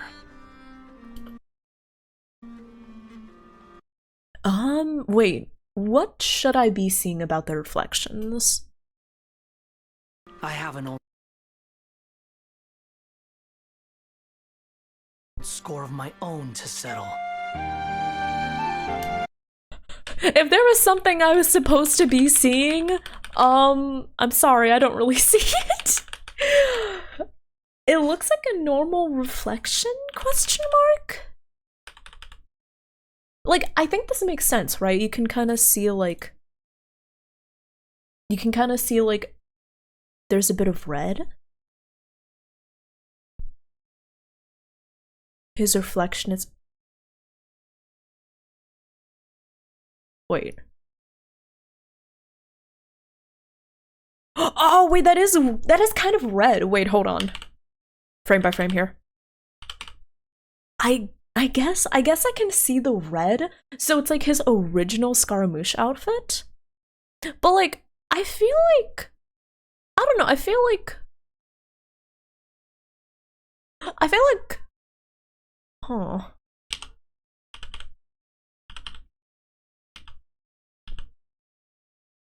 They're letting the water tint the colors a lot. Yeah, like this shot, you could chalk it up to either chromatic aberration or maybe... I'm gonna have to take a look at his original outfit, y'all. Hold on one sec.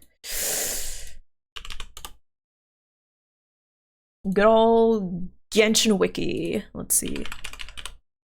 Scaramouche, Scaramouche, will you do the fandango? It's kind of hard because it has a similar silhouette, right? Like, he's got his shorts, he's got the cloak kind of behind him, he's got his big-ass hat. It's kind of hard to tell. Alice and Albedo's reflections look teal. They do have a lot less red, even though Alice has red in her outfit. To settle. I could see it being his original outfit, but I don't know. I just feel like it's so difficult to tell. Hold on. Let me go to Columbina's reflection next.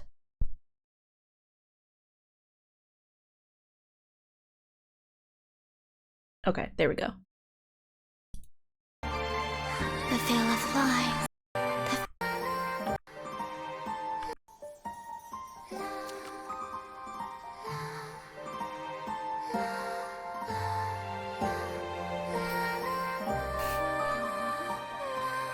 In the water, the future mirrors the past.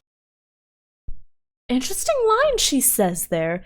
In the water, the future mirrors the past. In the water, the future mirrors the past. In the water, the future mirrors the past. The veil of lies is slipping. The veil of lies is slipping. Okay, am I supposed... Okay, wait. So, should I compare how her reflection looks with her... Huh.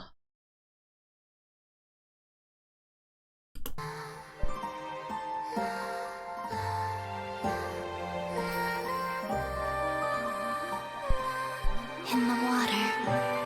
There's another reflection in the water. Wait, hold on.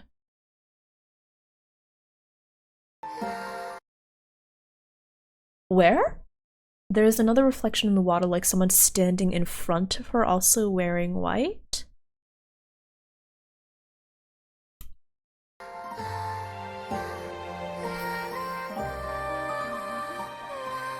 In the water, the future mirrors the past. The veil of lies is slipping. Time is short. The moon's fall is nigh.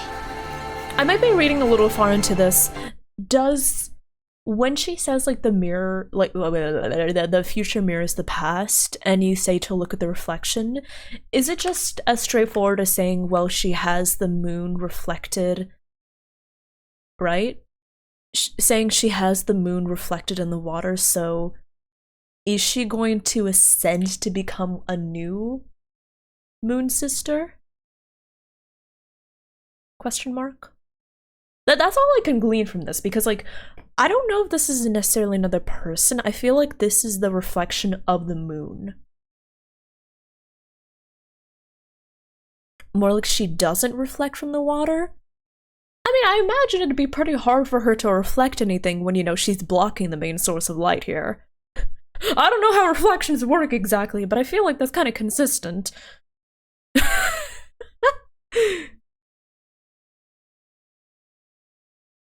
See her foot first intro? You want me to look at grippers? Okay.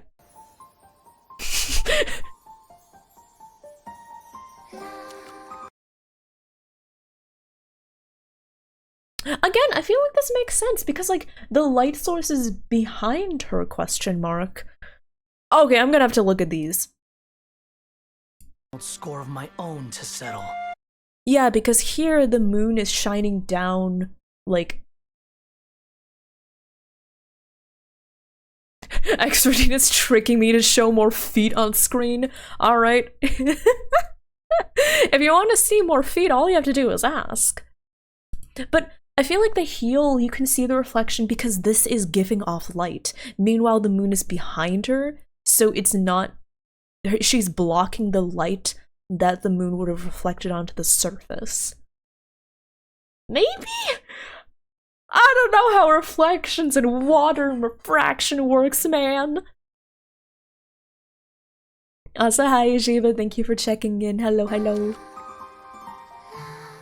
But I don't know. I just feel like that works. I feel like that is consistent with what you would expect a reflection in the shadow to look like.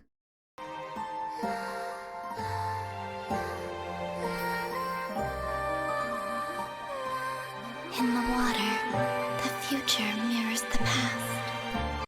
In the water, the future mirrors the past.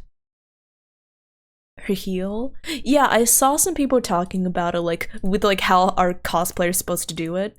I just call it the ball because I'm like, that's a ball. But yeah, ball, heel, ball, this thing. I think that this gives off a reflection because it is a source of light, right?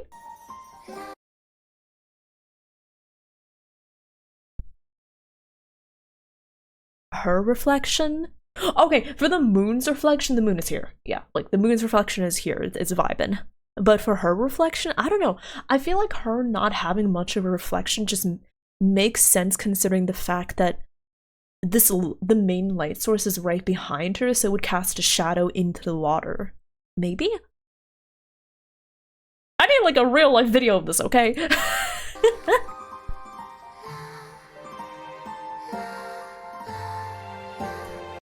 Yeah, I feel like that makes sense. I don't know. But yeah, I find it more interesting that she's standing right in the middle of this moon reflection. So I'm thinking she definitely has a strong connection in her future to the Moon Sisters. Wait, I think this would be a good time to bring up the... Where is it?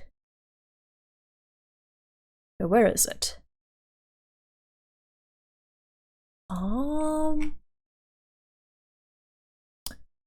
Where is the, wait, where's, oh, is it this one?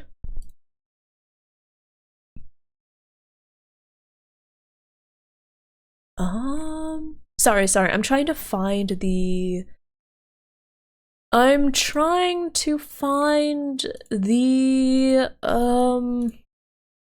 the Not Cry concept. Do I just have to look it up? I'll just look it up then.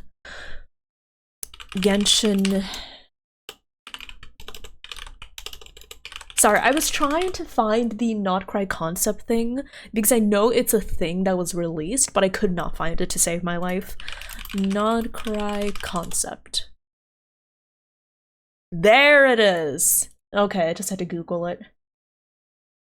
The new moon is about to rise.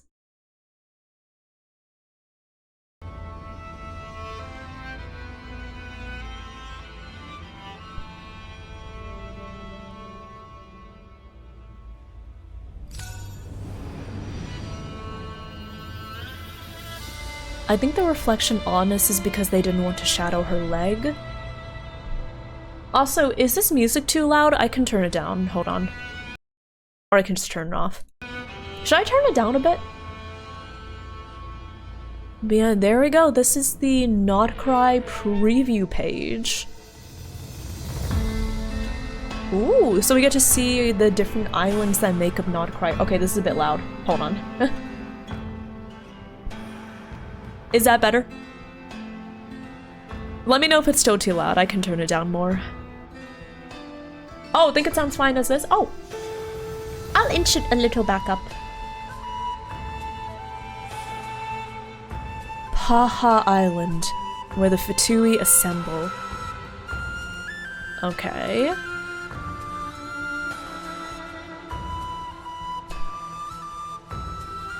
Oh, this is just a screenshot? Okay. Oh, okay.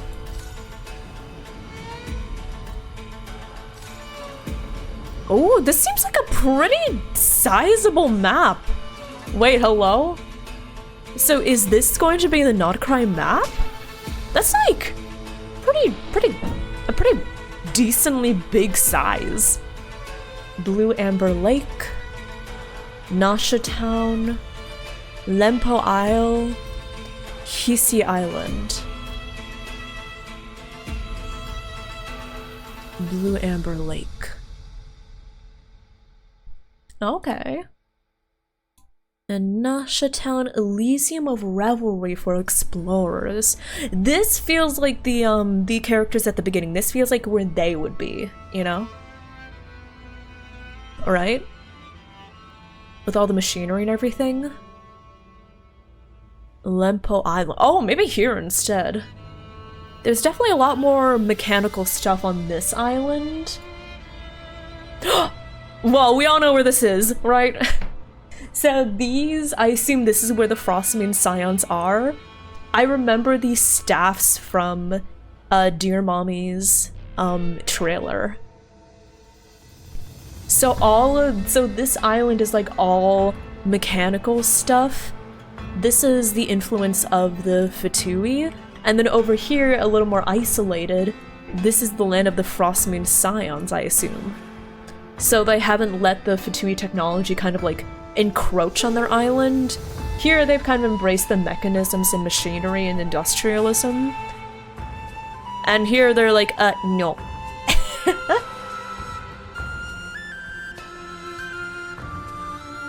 Thinking we'll get the whole map in either 4 or 5 patches. This is a pretty decently sized map. Yeah.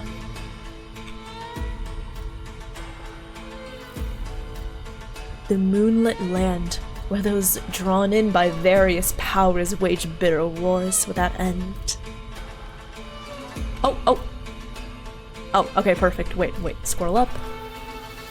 Paha Isle, where the Fatui assemble. Under the ancient moonlight... Wow, this is loud in my ear. Under the ancient moonlight, the pale star banner casts a shadow as vast and as solemn as the northern lands.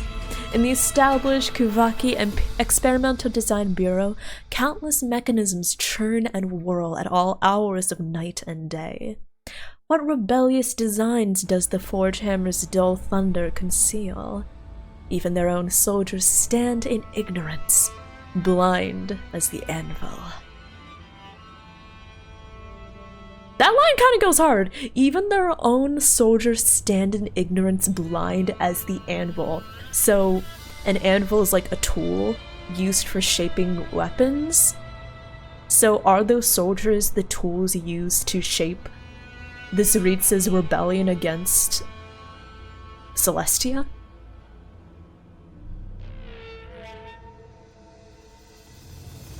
The forces of Shnezanaya encroach like the winter, and the Fatui sergeants raise aloft the flags of their harbingers. What is it that they seek? The idol of the new moon, carved by the scions of the far north, now lies caged in a prison of steel. Do they wish to harness its power? Or simply display Shnezanaya's unparalleled dominance? That's what I want to... Okay, we'll get a better look at this later, but look at that. In case you haven't seen the statues of the Seven, that's Columbina, right? Let me see if I can get her. There we go, there. That's Columbina. That's her. Like that's totally her, right? And it says here, the idol of the new moon, carved by the scions of the far north. Is this like a prophecy thing? Is this like a prophecy saying like Columbina is fated to become the new moon or something? I feel like that's how it's coming off, but like she's fated to become one of the moons. One of the moon sisters. Now lies caged in a prison of steel. Do they wish to harness its power, or simply display Shiznaya's unparalleled dominance? So that's Paha Isle. Anvils are something you place a workpiece on before hitting with a hammer.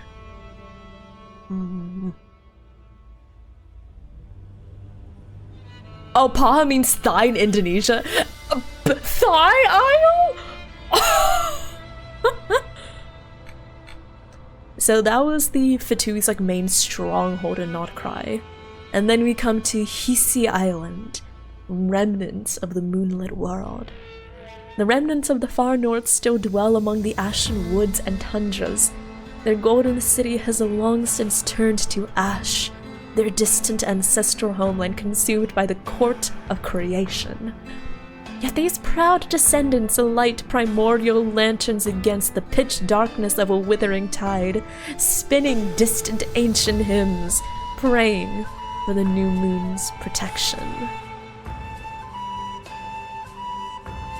So they worship the new moon.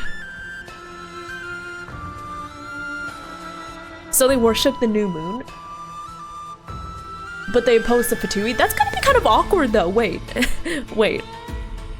So Columbina is a moon, the moon maiden, and she had statues made in her visage, and then she's part of the Fatui. That's kind of awkward, huh?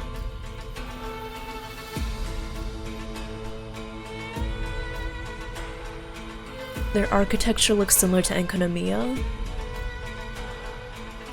Oh, with like the runes you see? Like those ruins? Oh, I can see it!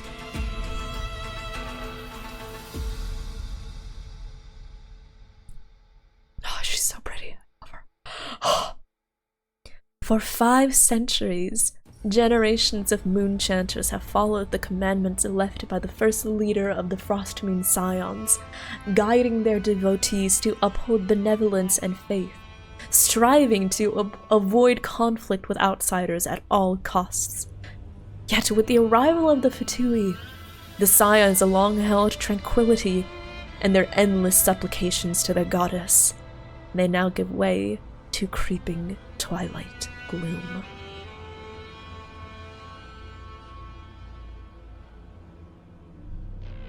New moon solar eclipse. Yeah, solar eclipse is the one where the moon blocks the sun from view. The lunar eclipse is the one where the earth gets in between the sun and the moon, so it basically blocks out like the light from the moon. No, the light reflecting onto the moon. Yeah.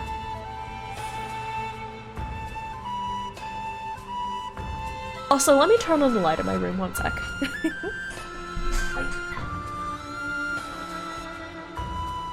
Why are you looking at the cat? My cat is looking.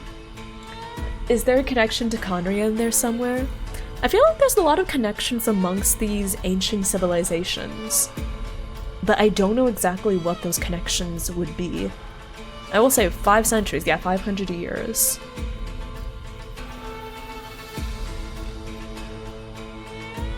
Alright, Nasha Town, Elysium of revelry for explorers.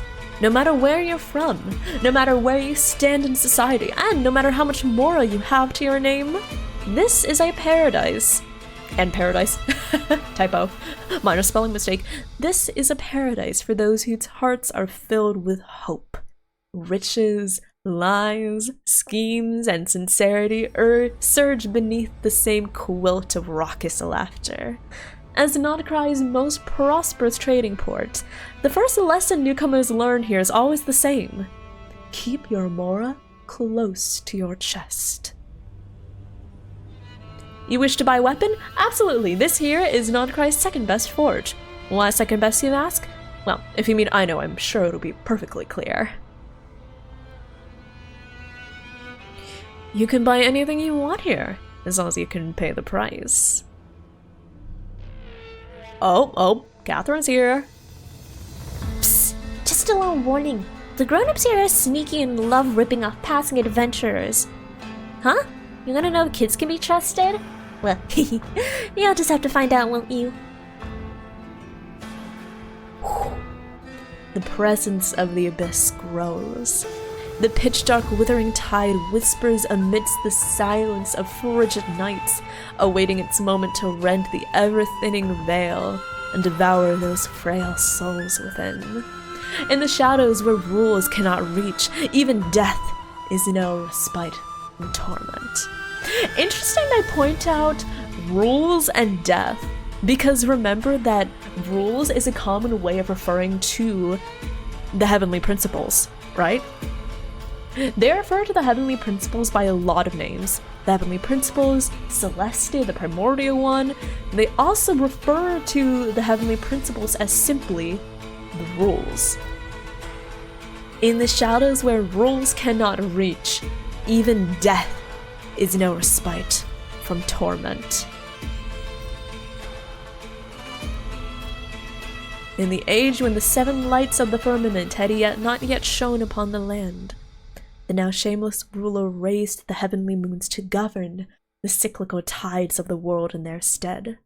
The remnants that failed to become a moon slumbered in the vast sea, only to become at last the refuge of the exiles of the far north. Neither the withering tide of darkness nor the mad monk who spoke in strange tongues could break this land's spine. Yet, now beneath the new moon, calamity stirs once more to drown the world in its maw.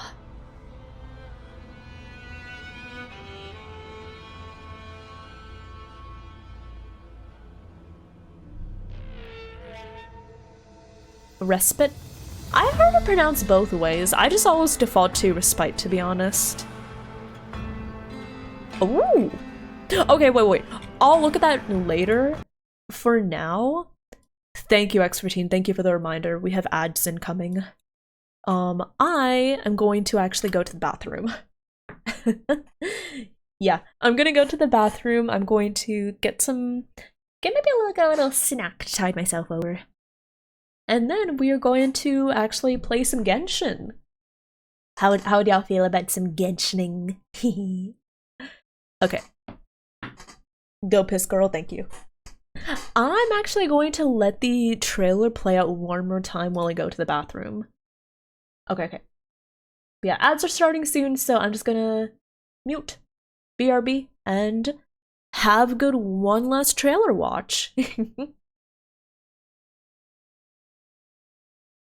You wish to hear a story of the moon? That tale begins long, long ago. Mister! Nafa's starting her story already! Thanks for the heads up.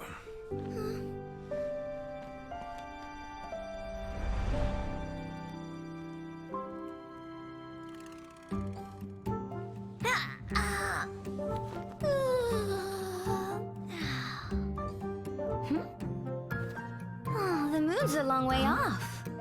We might go hungry, but at least we have plenty of time. Hey kid, that headpiece of yours is pretty unique. Who designed it? Could you hook me up?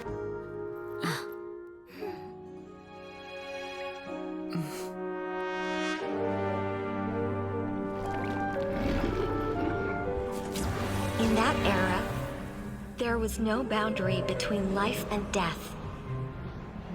Willpower flowed freely among countless beings.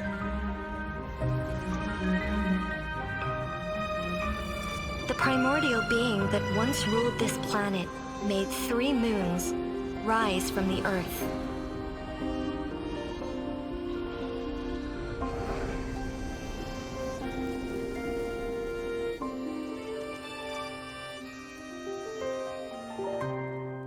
It was not until the funerary year that the primordial voice once again cried out in the darkness. My lady. The Frostmoon Scions again. A laughably futile rebellion. O pale white frost moon, I, your loyal emissary, and scion of Hyperborea, beseech you to cast down your gaze from the celestial dome above. May your gentle tears pierce the frigid night, and grant us, the forsaken and forgotten, your guiding light.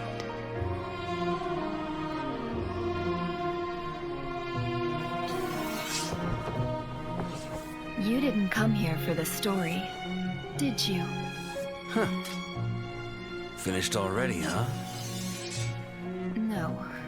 It's just a greater storyteller than myself has come. Now, beyond the moonlight's reach, an ancient shadow brandishes its hunting claws, taking aim at the stars. You're right. I came here for the moon. Oh, hello. I'm back in time for Varka. Okay. Hi, I'm back. Hi, Lauren. How are you doing? Hello, hello. Oh, also, I forgot to say it, but Viola, thank you for promoting the partner push. Be sure to check out the partner plus push. Came for the moon, ayo. I will say, someone pointed this out that I did see. Moonlight's reach, taking aim. I came here for the moon. Somebody pointed this out. I came here for the moon. Mondstadt. What the fuck does that mean, Varka? What the fuck does this mean? I came here for the moon, in parentheses, Mondstadt. Is Mondstadt the moon? Hello? Dude? What are you on about? Sir? Mondstadt is the moon city? What's the significance of Mondstadt being the moon city? Like, what does it mean to be the moon city? Like, we know that Mondstadt has a lot of connections with Venti and Istaroth. We've known that for a while, but... Came to acquire the moon, came for the sake of Mondstadt. That's what the name literally means. Oh. He's gonna steal the moon for the moon!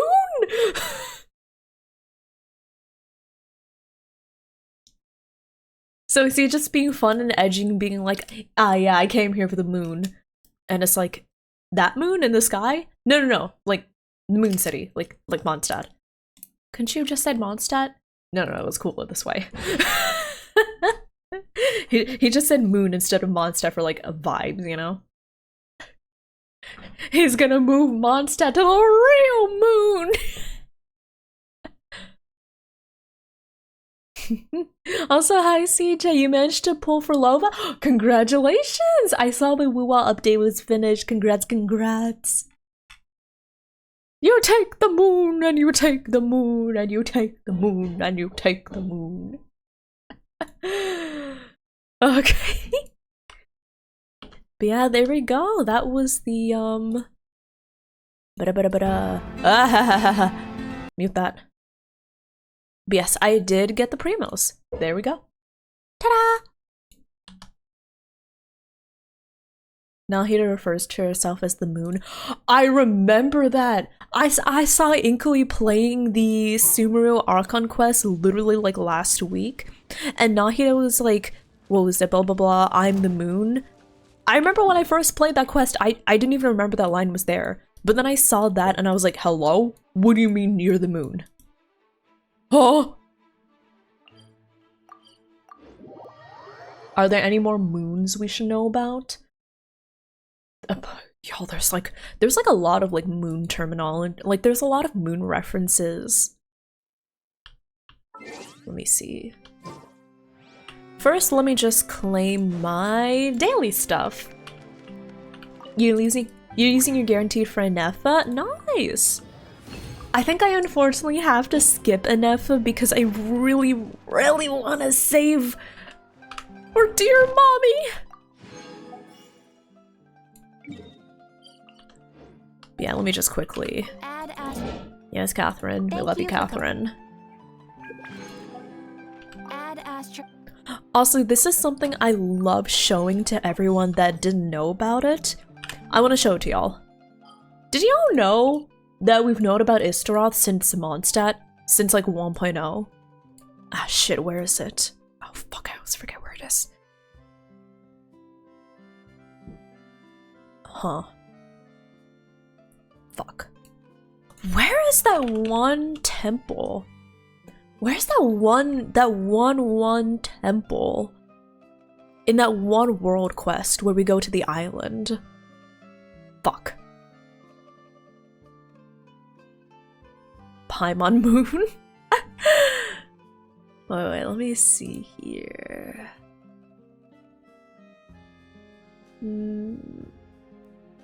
Not interested in the...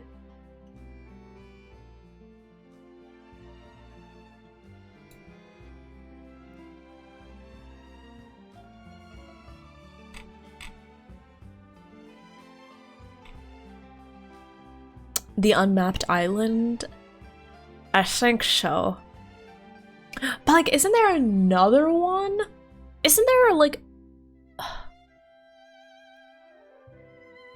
I remember there was a world quest. There was a world quest. And then you start at the unmarked island, like somewhere around here, right?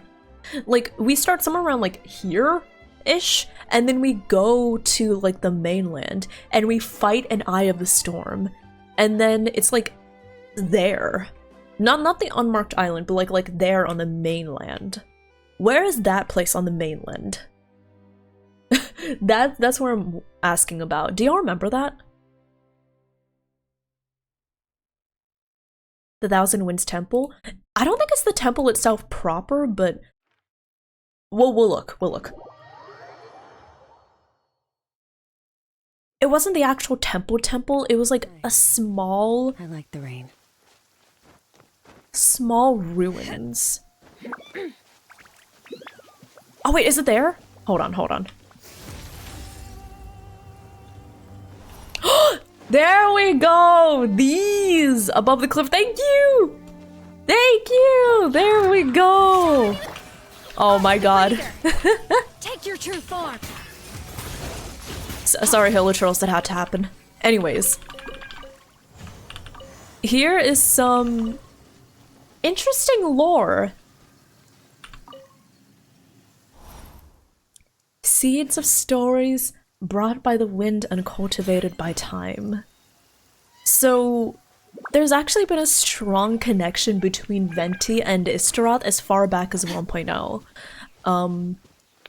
There is this entire... So, Venti and Istaroth used to be both worshipped in Mondstadt. If you look at the Sacrificial series weapons... Let me see. Actually, no, there's a more effective way of doing this. Archive. Equipment.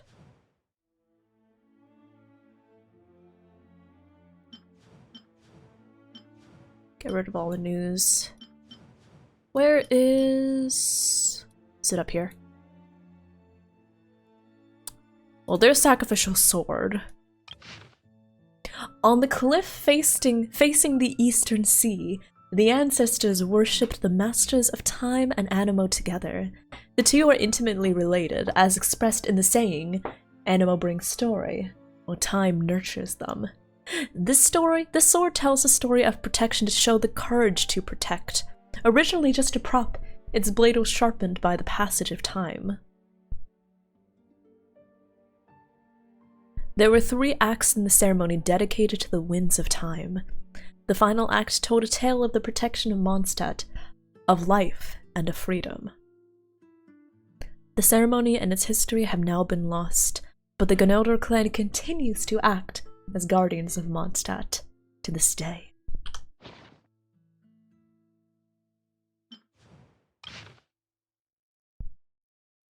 The sword once belonged to the Imanlunker clan. Imanlunker clan, a clan of brave and gifted warriors who fought hard and died young.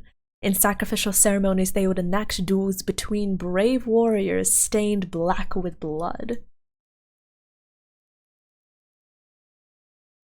So we've known about Estrad since 1.0, since these weapons were added, since the entire quest with that one unmarked island all the way up to the east, all the way like over here. I don't know.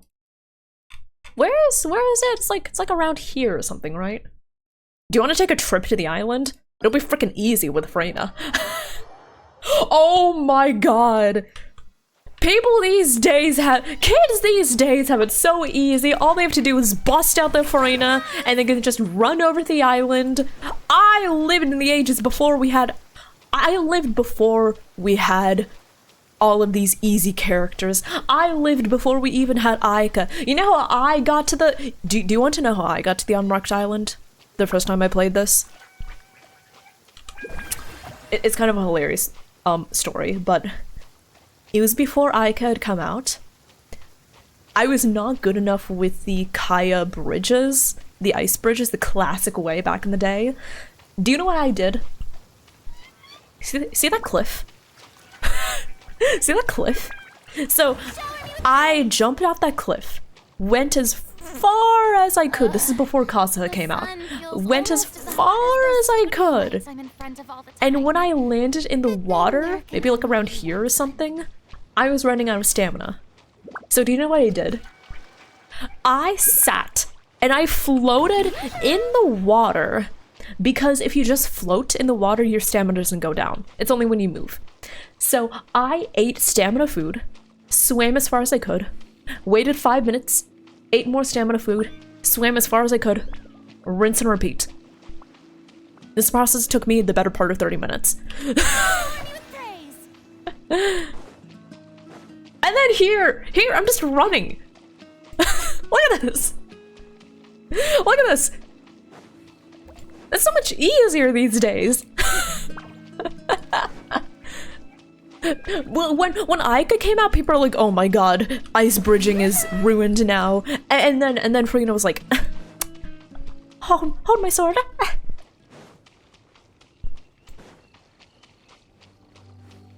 Okay, there we go. Crab. You once got the wave. Did you go all the way from Inazuma? Holy shit, that's one hell of a journey. So wait, Stoker, you're telling me you went from here? Inazuma? Oh my god.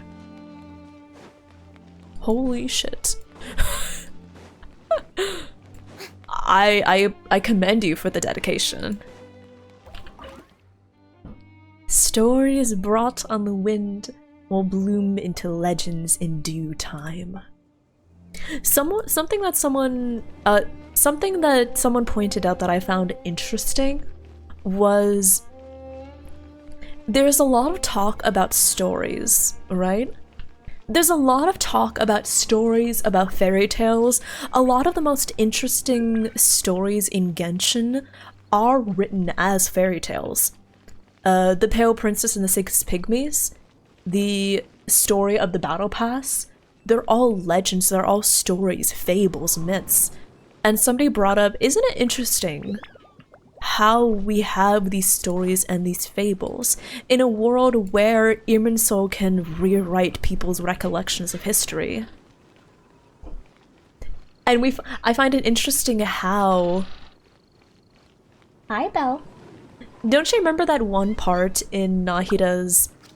in Nahida's quest when she reveals some sort of truth wrapped up in a package hidden in the back of her mind in the form of a story? Oh, what was that? That was with Wanderer's quest, right? With that one Archon interlude quest with Wanderer erasing himself from Irminsul. And then Nahida's like, wait, interesting, I've got like this story packaged up as something. And she did it specifically so Irminsul could not rewrite that story. Specifically so it was immune to the rewriting recollections and history part of Irminsul. So, is this saying that the reason legends and stories are so important is because they're the one thing that's immune to the power of Irminsul rewriting everything? Immune to the power of the Samsa resetting everything? M did that too, yeah. There have been multiple accounts of this, and then coming back to this, we see stories brought on the wind will bloom into legends in due time. And then, I remember this, when you do this quest, you get an achievement. And that achievement is called Seeds of Stories Brought by the Wind. Seeds of Stories Brought by the Wind. I'm just saying, there's something going on here! Imagine a setting where fiction is more reliable than history? Yeah, because history can be rewritten. Irminsul can literally rewrite it. We saw how much Irminsul rewrote when Rukkhadevata was erased. We saw when Wanderer was erased. The effects of history is still there, but the power to rewrite people's knowledge of history is incredible. And then the one thing that's immune. The stories brought by wind, nurtured by time.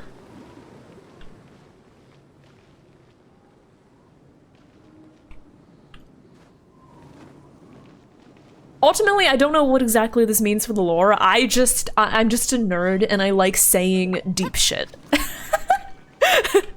Okay, that's enough of me saying deep shit. Okay. Yeah, I just think it's interesting. I think it's interesting how much of a focus and emphasis there is on stories. Do I know what it means? Heck no. We need to pay attention to the Pale Princess and the Six Pygmies, which we still have only gotten the first volume of.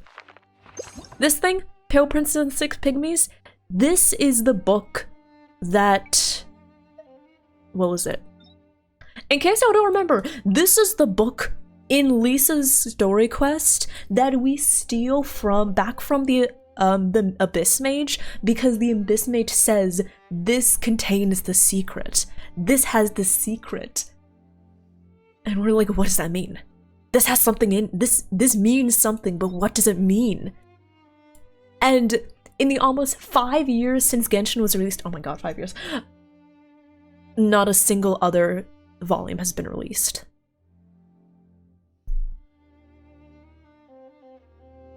Yeah. Also, hi Groove, thank you for checking in. Thank you for the redemption. Kiss kiss. Mwah. Also, hi Tenchi, thank you for the lurk. Thank you. Oh, I need to collect all of these books.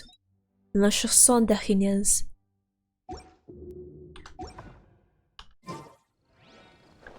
So, yeah.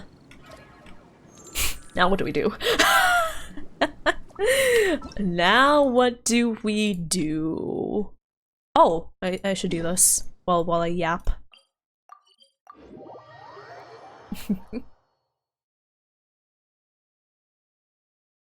Yeah, now I'm thinking like, what do we do? What do we do? More primos for lava cake? It's not like, no. Oh my god, I do want to get Moika. I feel like it's gonna really help to get her. Moika quest? I kind of want to do the quest all in one sitting, and I do not think I'll be able to do her quest all in one sitting if I start now. I assume her quest is as long as an average character quest, and that means it's gonna be too long to do now. I got to sleep in like 2 hours. There's gotta be a short world quest available. That's a good question. I don't know if there is.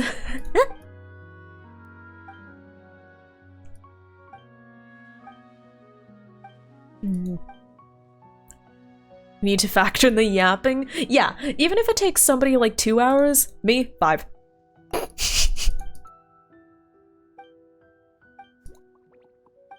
Marine? Marine?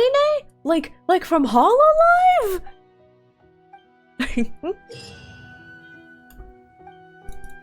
Yeah, I can just do this while I'm yapping. Check the profile pictures. Oh! Oh, I can't! Complete in the footsteps of the chosen of dragons to unlock. Is there more? I got this when we did that one, that one quest, but how do...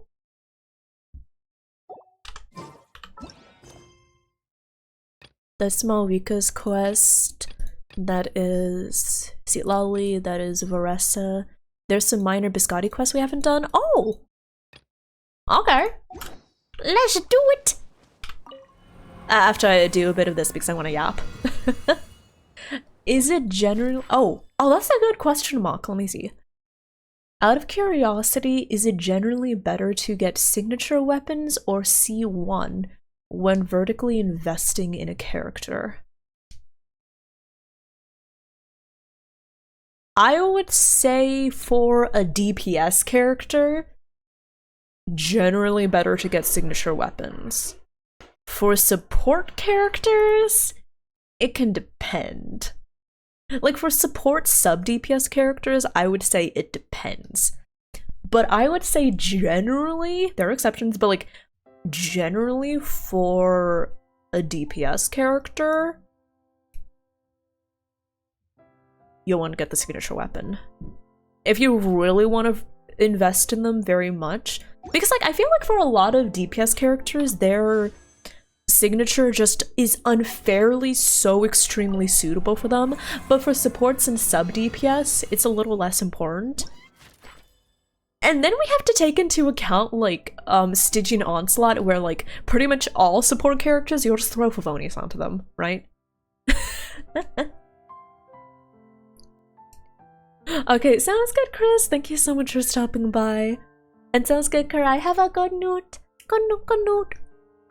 So yeah, TLDR for DPS, usually signatures, weapons, better. For support characters, it depends, but I guess leaning more towards constellations instead of signatures. Like for example, Yelan.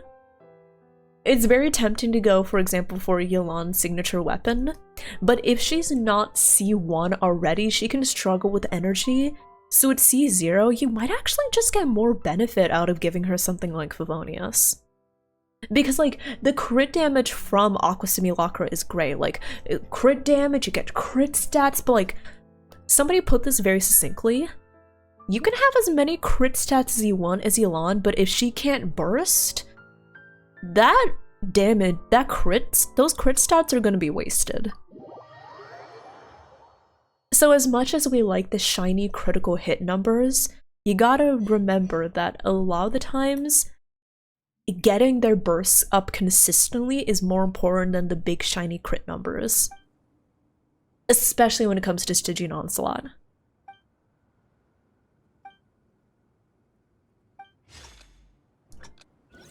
So yeah, Mach, if you're wondering for like a specific character, I'd be happy to say. I'd be like, yeah, I think this, or I think this. Oh.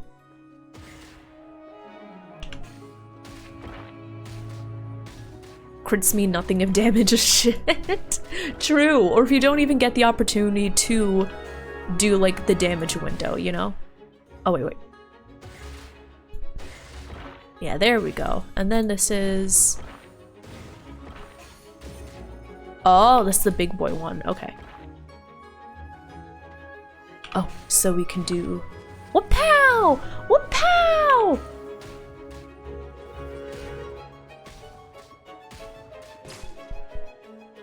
Malika's weapon? Oh, I actually don't know about Malika's weapon, I'm not gonna lie. I don't have Malika, so I don't know if her signature is really good for her.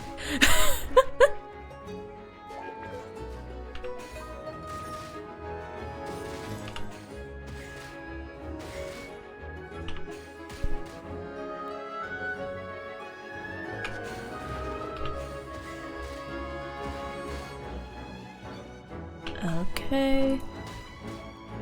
There we go.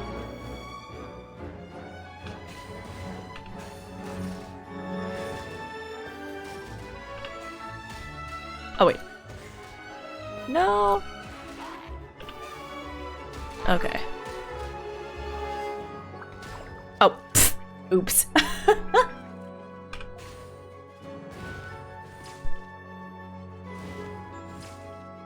There we go. I'm trying to knock them off the edge. That works.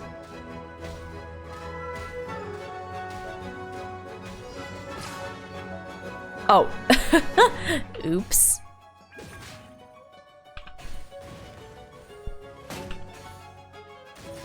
I'm running low on the basic shots. Gotta be careful with them.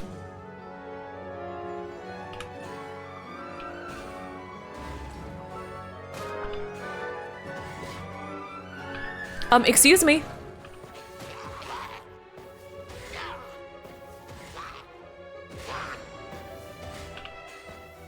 Okay, there we go. We got it.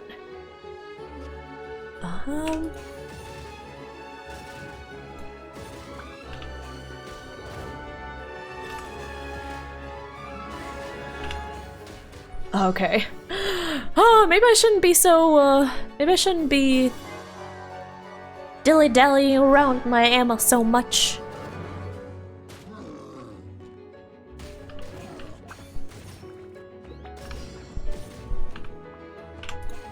Okay.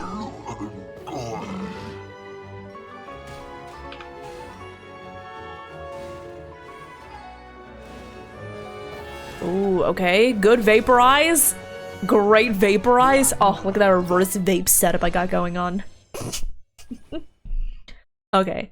I'll do the rest of that off stream. It's pretty brainless, so I can just do it off stream. But yeah, let me take a look at Moika's weapon. I don't know how good it is. Let me see. Moika. Thousand Blazing Suns. Crit rate, okay. Gains a Scorching Brilliance effect when using a skill or burst. Crit damage increased by 20% and attack increased by 28%. Okay, that's a pretty flexible weapon, actually. Additionally, when the equipping character is in the Night Soul's Blessing, Scorching Brilliance effects are increased by 75%. Its duration will not count down when the equipping character is off-field. Low crit rate, high base attack. Okay. And then a good, like, crit damage buff here. I feel like that could be a decent stat stick for a lot of characters. Oh, wait, oh, why am I going here? I don't even have her. Moika.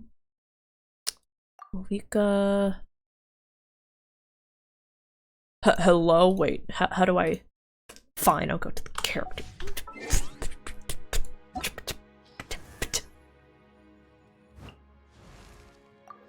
Okay. What's our C1? Moika's maximum Night Soul points are increased to 120 and she gains Fighting Spirit 25% more efficiently. Additionally, she gains 40% attack.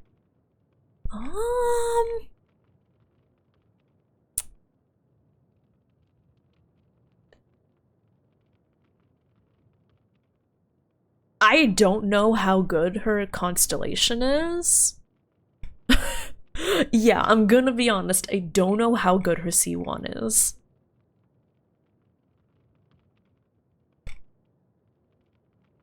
Yeah. kinda hurts that I don't have her at all, Sag. It is better, so would you recommend Moika's C1 or her weapon? It's Bennett. C1 is a built-in Bennett. Yeah, that sounds about right. Hi, Nova! Thank you for checking in! Hello. Okay. Technically only Natlan characters can make full use of it. Okay.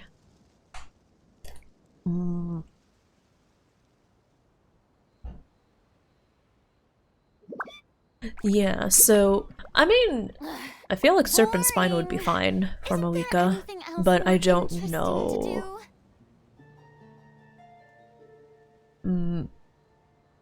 Okay, also, where is the biscotti quest I can pick up?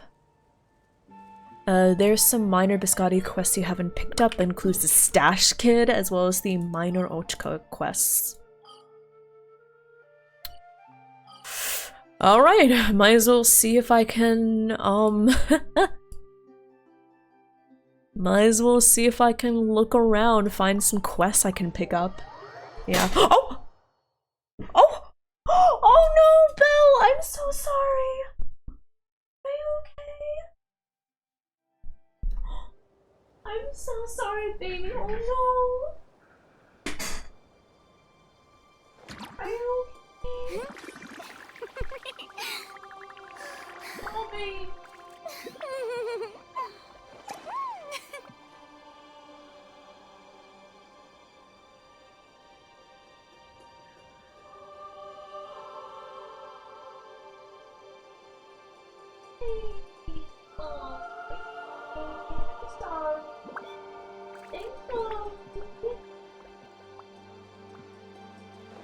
Oh my god. Oh! Y'all, I cross my legs when I'm in my chair. I cross my legs when I'm in my chair like 90% of the time, and occasionally like I drop my leg. I drop my foot so I can readjust or to like uncross my legs.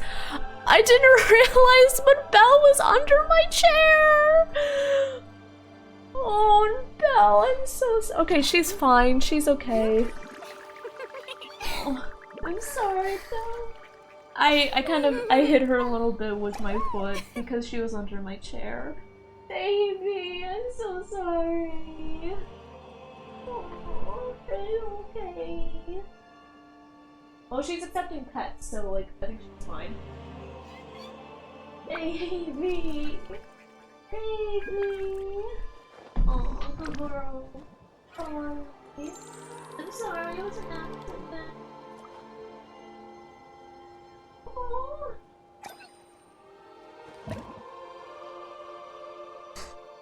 She's fluffy. I still feel bad, baby.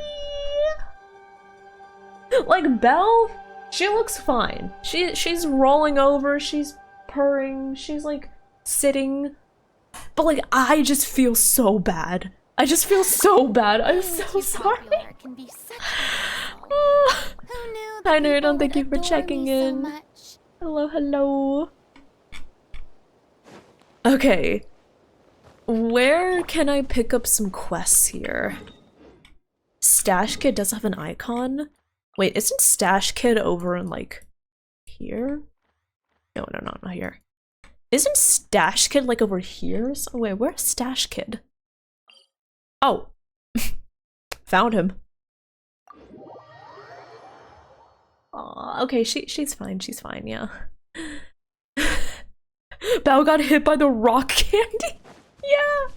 It's okay, she just got graced a little bit, she's fine. Aww. I too panic when I accidentally bump. Yeah, same!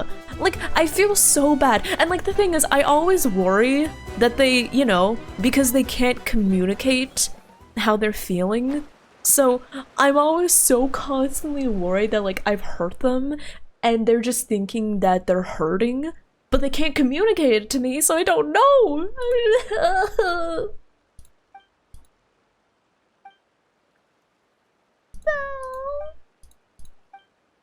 She's fine, she's fine. Yeah, don't worry, she's vibing. Like, she looks fine. But then I just think to myself, how I traumatized my cat. Right? I just think to myself, oh my god, I've traumatized my cat. I'm a terrible cat mom.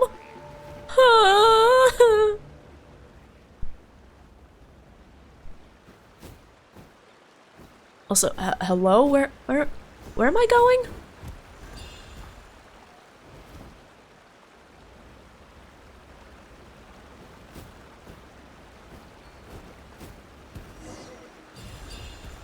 What kind of... What do you want? What do you want from me? You want me to just... I just flew around.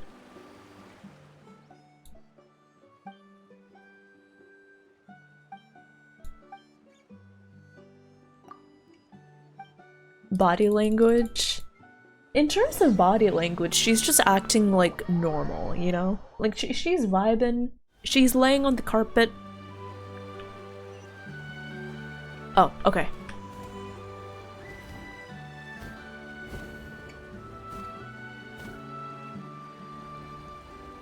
Five, I mean 3, 2.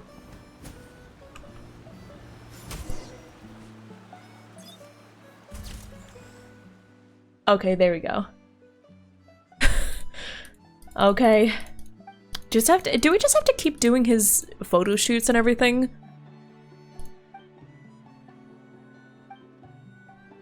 Oh, okay. Nice. Nice picture. Cool. Do I just have to find— oh my god, do I have to keep doing that? Is this part of the Biscotti quest? Fucking hell.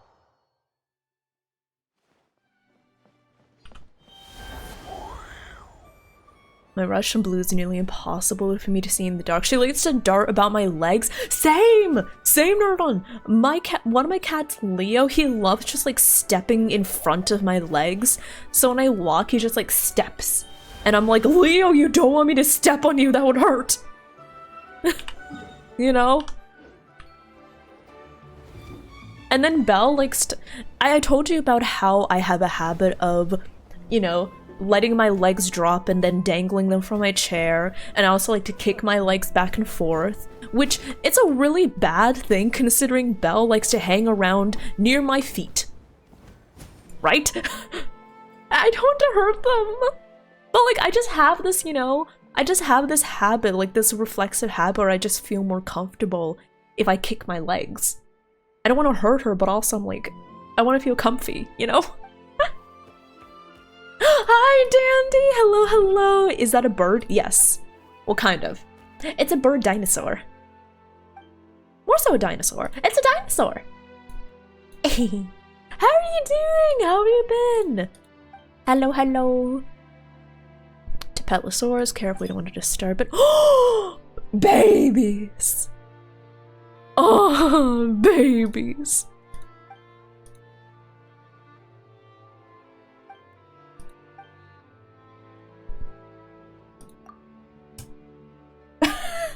Now Bella's attacking a receipt like it owes her money. Baby, what's going on? I know, I don't like paying for Costco gas either, but like you can't exactly attack the receipt to refund me, you know? I hear like a smacking sound and Belle— there's a receipt that fell on the floor and Belle just smacked the shit out of it. You're so silly, Belle. You should have seen it, y'all. I look over and she does it again. She basically like bitch slaps this receipt.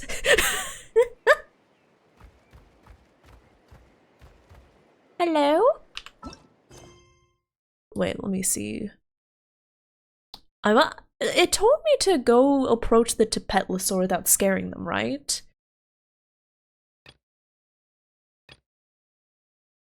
Oh, talk to Magnifica. Oh, fine, I'll talk to him first. Rar.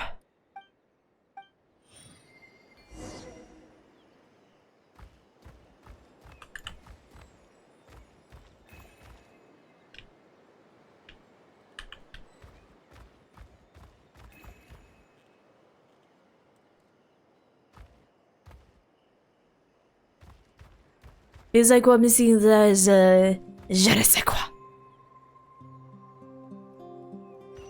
Oh, you want me to go up? Dude. Fine. Fine. Man wants me to climb some mountains for a freaking photo shoot.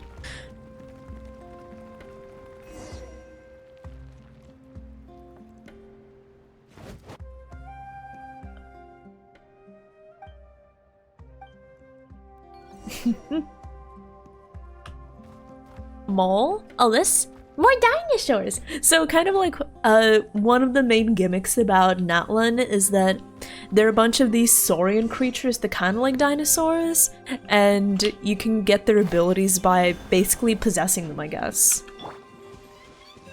A sumpter beast! Tell the receiving's boss! Oh my gosh, yeah. She's vibing now, but she's just like... Bro, you should have seen her. You should have seen her smacking that receipt! I don't know why it just sent me so much. Do your master's bidding.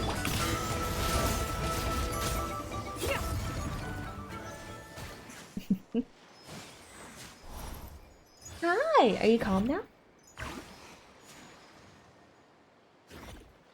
Cats are small predators. If they're wounded or ill, they'll outright hide. I think I just get too paranoid about my cats, to be honest.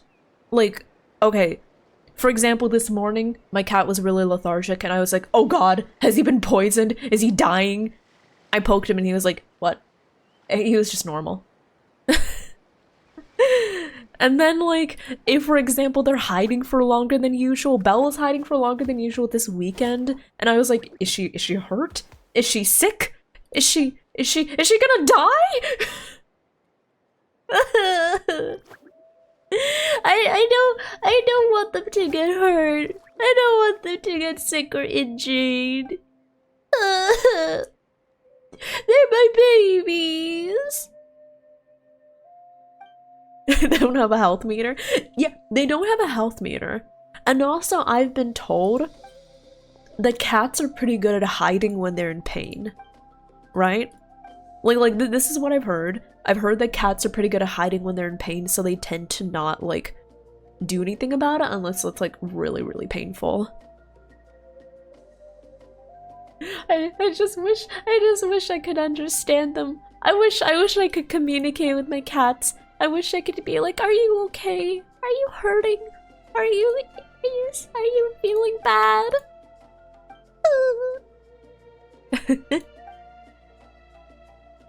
Also, Erie, thank you so much for checking in. Hello, hello.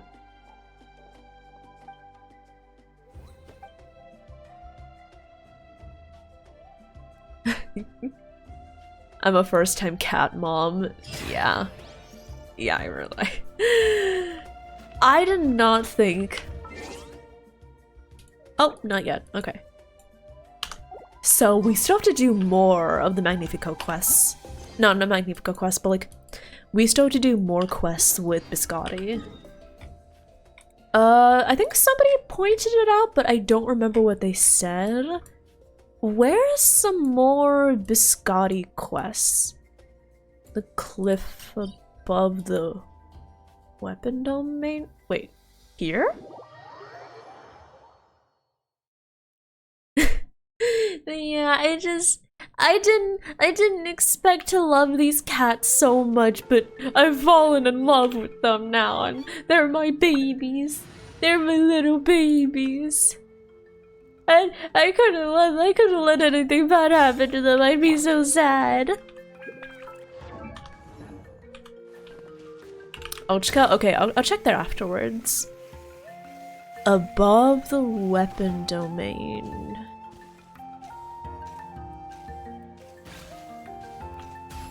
Hello. Do you happen to know if I can find a quest anywhere? Word to the wise. Oh. Stand down. No? All right then. Homie, I'm just looking for a Pyroculus, okay? Oh, fuck. It's up there, isn't it? It is. Oh, I could have just indwelled. Okay, you know what? You know what? Prepare yourself. Dude, I'm just trying to... There we go. Pardon me. I'm just trying to, you know, go places. Okay. There's a patch of ground with some cracks in it. Okay. A patch of ground. Oh, here? Here? Oh! Hey, Biscotti, where are you off to? Oh! Biscotti? Biscotti? Investigate. Huh. Doesn't look like there's anything here.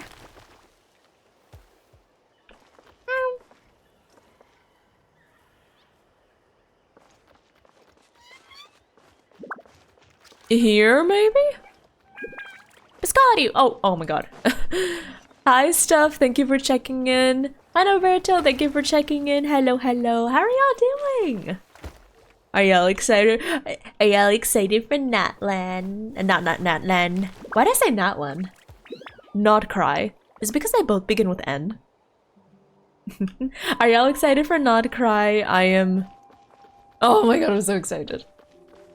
Dear mommy. Dear mommy. Ah.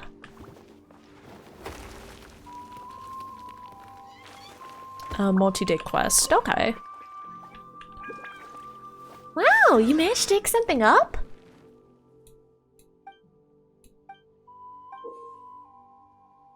Okay. Oh, the cats are fighting. They're scrapping. Place your bets, everyone. Who will win? Belle or Leo? Leo or Belle? Ooh, Belle got some good kicks in. Oh, but Leo's got her in a chokehold. Oh, Belle refuses to give up. Leo's got her by the neck. Belle swats back.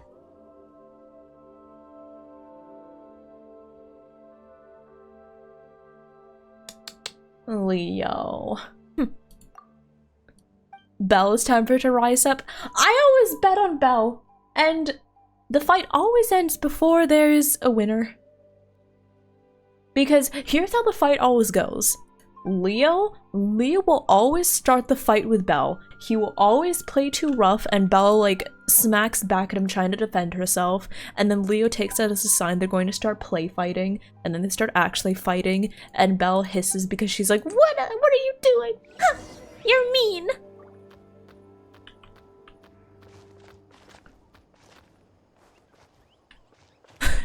So yeah, well, one of these days I do want Belle to win.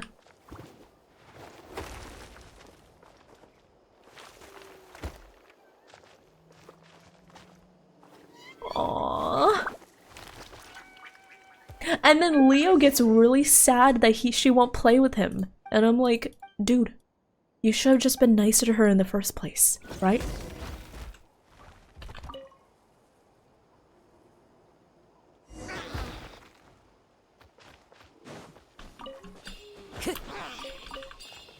Go away, you pests!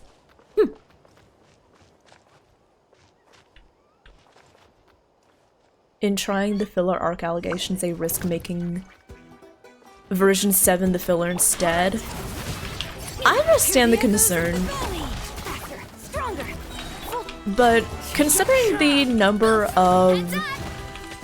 It feels like they're finally making like decisive moves, right? It feels like Genshin is finally making decisive moves in revealing anticipated characters, starting to reveal some very central plot points. So I'm personally pretty hopeful that Notcry will achieve what it set out to do without... I mean, it would definitely create more questions, but I hope that the questions it seeks to answer outweighs the more questions it creates, you know? But yeah, I can understand that. I do hope that we do get the, I do hope we learn more about all these characters we were so anticipating, you know?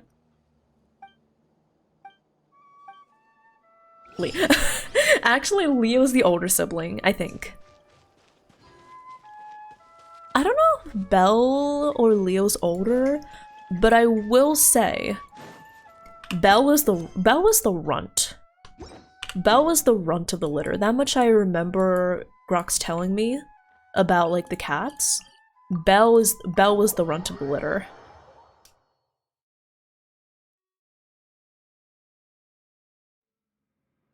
Okay, where do I feel like this isn't the right place to go. Okay, there we go.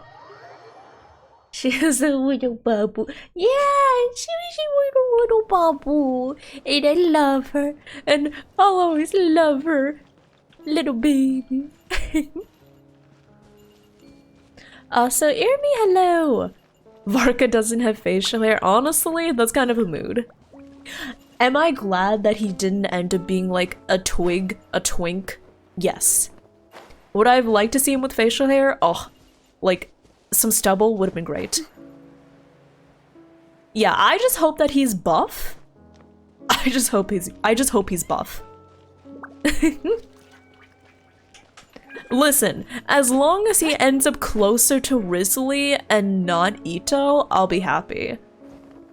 But like, also Genshin, I wouldn't mind if he's a little more buff than Risley, you know? You know.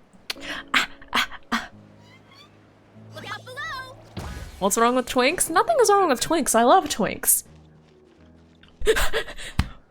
Revity 2025. Quote, I love twinks. But like Varka, I don't love Varka as a twink. He shouldn't be a twink, and I'm glad he's not a twink. Let it be known! Let it be known! I love twinks! Market's oversaturated? Yeah, exactly. Yeah, I love when men are built like Kamano. Yeah, exactly.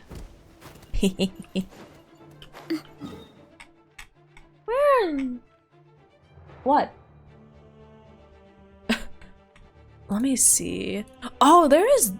How do I... Wait, how do I unlock this? Hello? How do I unlock these? Hello? Hold on.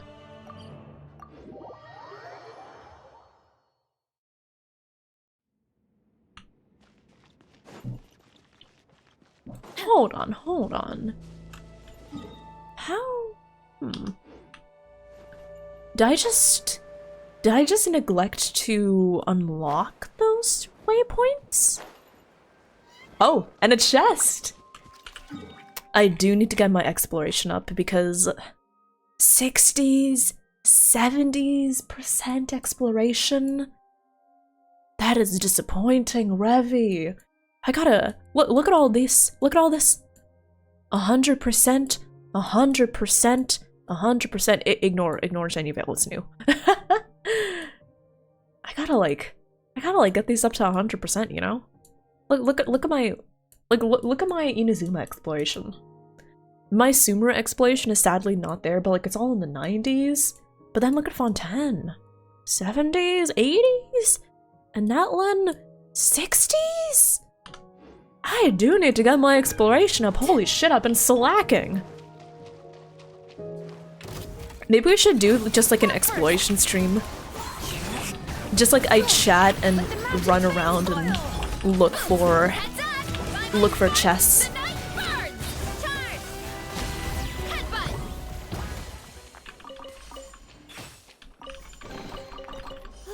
So shiny. Aww.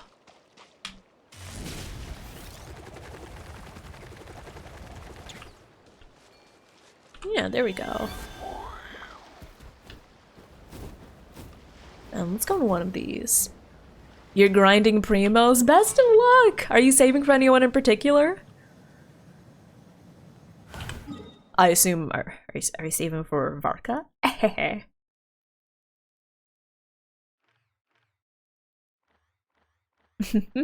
Only 2 of your playset are 100%, they're in Mondstadt. To be fair, I have played this game ever since launch, or like a month after launch, and for like maybe 2-3 years, Genshin was my mainstream game, so it kind of makes more sense if I've like, you know, put the effort into 100%ing like everything.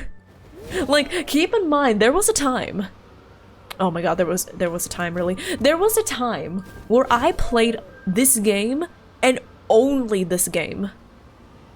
Every stream, 4 hours, I played it like 3-4 times a week. And it was always Genshin. Always. I've had a lot of time to complete exploration.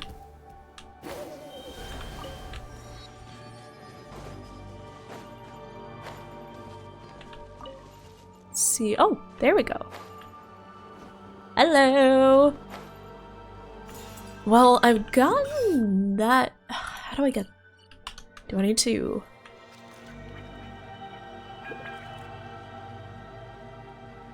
Hello. Let me just...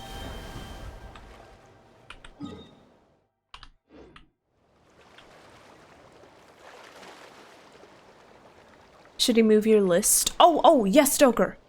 Let me see. I'm looking at the wiki for more quests. Yes, that would be great. Thank you. Thank you. Yeah, I think after I grab this waypoint, like this waypoint over here, I'm not really sure where I can go afterwards for quests.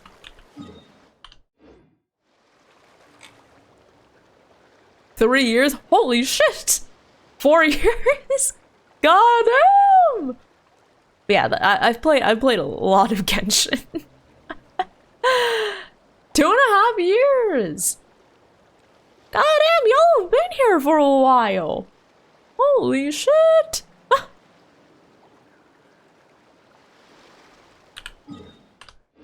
Okay, let's keep going.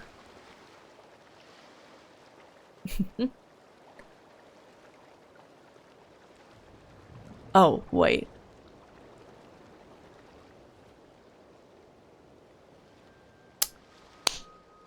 So... Any ideas?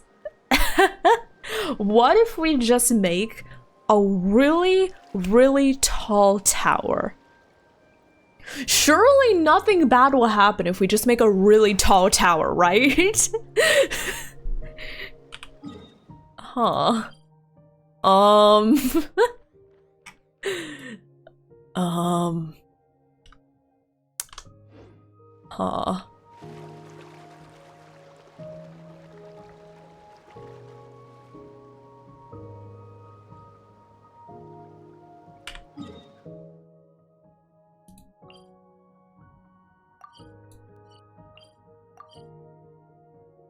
Also, thank you for Adge soon. One that's underground? Is that underground? I thought it was above ground.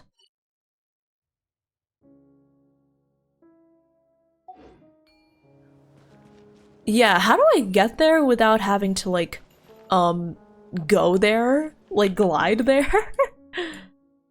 I'm pretty sure you fly- You just have to fly to it? Oh. Before I embark, is there really no other way I can do this? The waypoint in the middle, this one? Isn't it underground though? It's better to fly from here or here.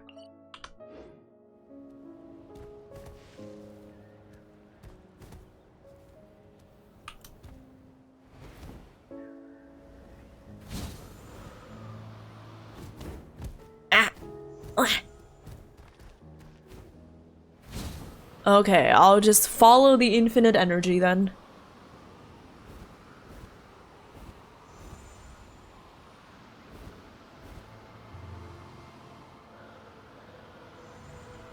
Oh, there are wind gusts.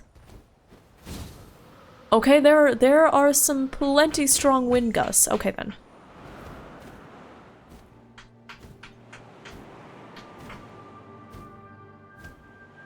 Okay. Okay. Oh, I think we go! Fuck it, we ball!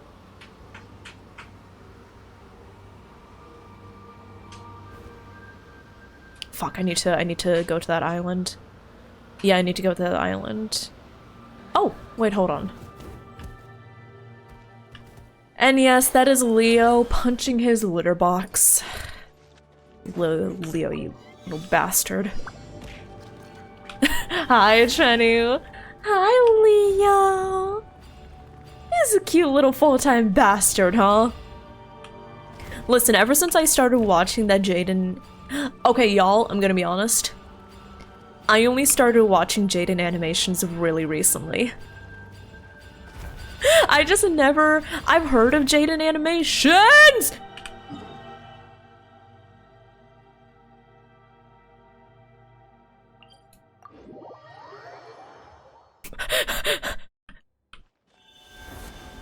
Hey, it's a challenge. I wonder what this is.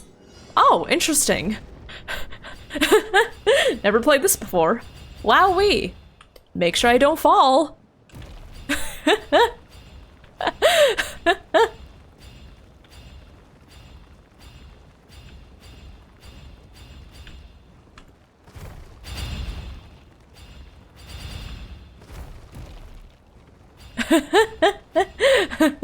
Wow. Wow, this is such a new experience for me. I've never done this before a day in my life. Wow, do you have to go down here? Cool.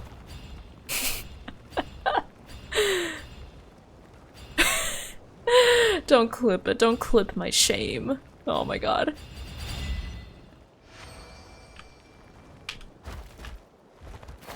Okay, there we go.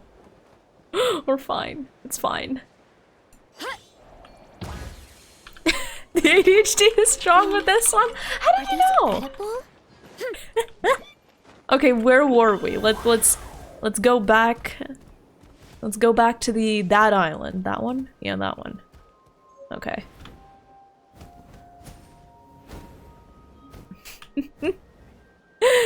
Thanks for the clip.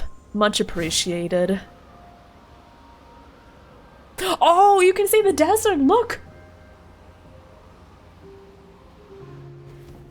Look, you can see the tree.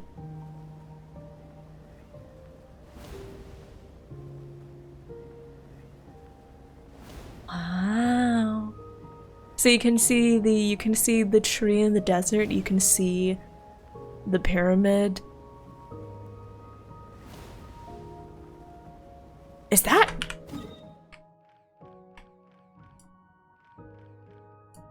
Holy shit, I think that's Fontaine. Wait. I think that's Fontaine.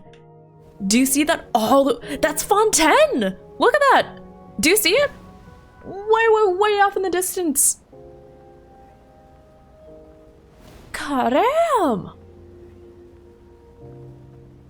Also, Achene, congrats on the new car. I hope you enjoy it.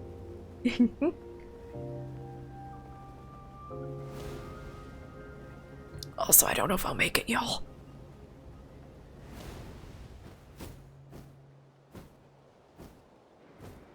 Oh, thank you. Okay. Oh. Okay, never mind. We got it. We got it. Okay. Oh, that gust saved me at the very last minute. Okay. Teleport waypoint. Thank you.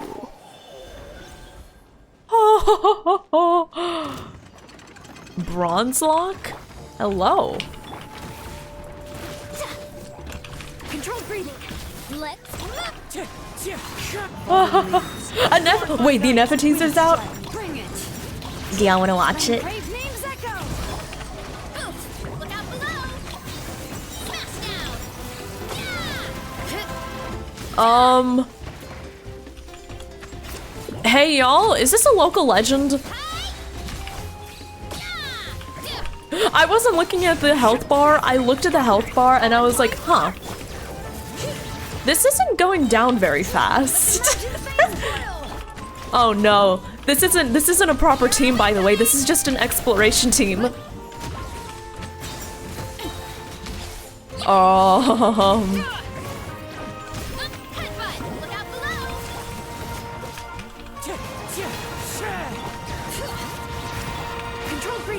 It can bleed, it can die. That's very comforting, thank you. Well, we'll be here for a while.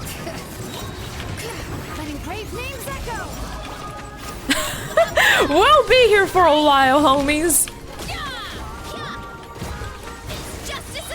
Especially since he's already got the electro resistance.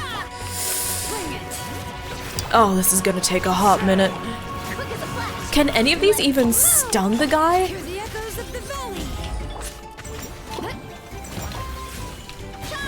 Oh, I got it. Okay.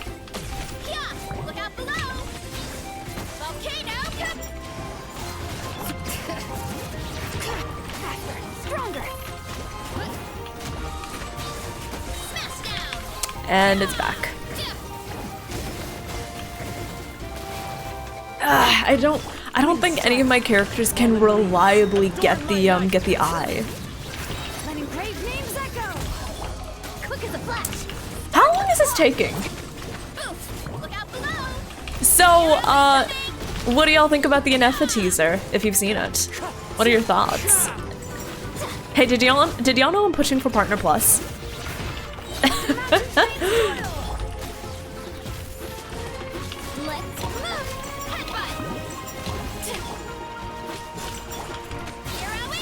Did y'all know I'm pushing for Partner Plus? Hey y'all, so if you want to support by subscribing, we have a little more than a week to get to our Partner Plus goal of 100 sub points, which is only 8 tier 3 subs away. Just 8 more tier 3 subs and we get Partner Plus, and if we hit the goal for this month, I would do a karaoke stream. Getting Partner Plus with the 60-40 split would be a really big help in helping me invest more into my content. That didn't happen. Anyways.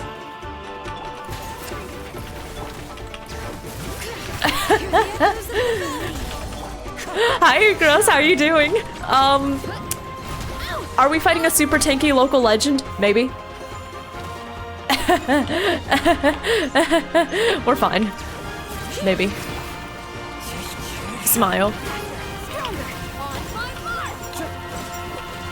Okay, that did it, at least. Bring it. Antenna, grant me strength. Charge. It's justice o'clock. Headbutt. It's justice o'clock. And he absorbed.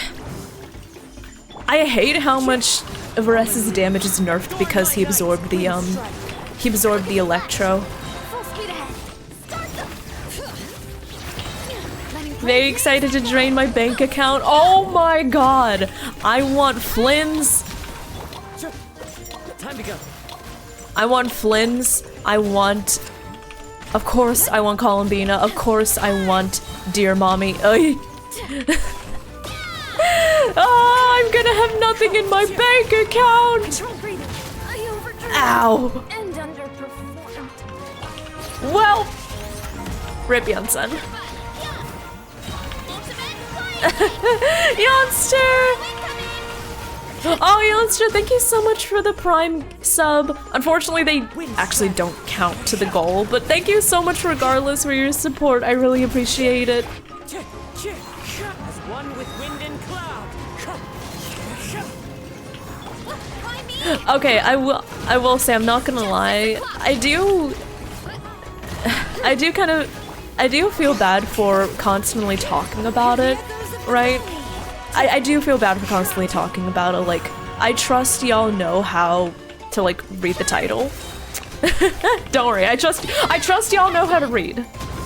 The main reason I'm reiterating this point so much about the Partner Plus goal is because partially I want to remind people in case like they didn't like think about it too hard or they just saw it and they're like, oh, okay. You know, just in case it's not on their radar a lot. So that's one reason. The more we talk about it, the more like it's on people's brains. And the second reason is, well, I kind of want to show that I really do care about getting like Partner Plus. I really do want to get to it because it would really help me a whole lot. Oh my god, you bastard. I do feel bad about it.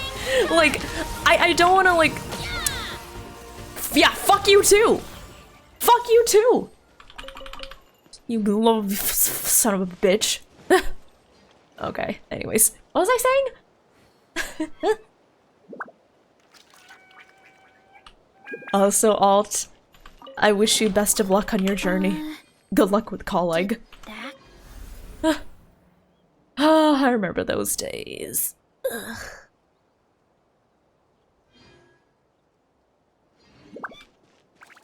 Oh, there's a puzzle on ground level? Oh. Guess I didn't see it. Oh. Also, so there was a pool with water? And I suppose we want to find where that pool is and get to it? Huh. So like around here or no? Can I survey the area? Well, I got here, so yay.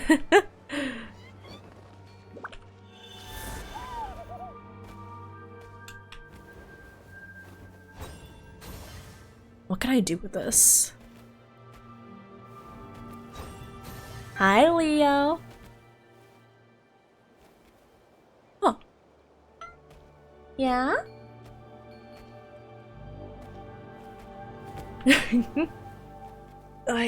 Yeah, hi, Youngster. Thank you for checking in. Hello, hello. How are you?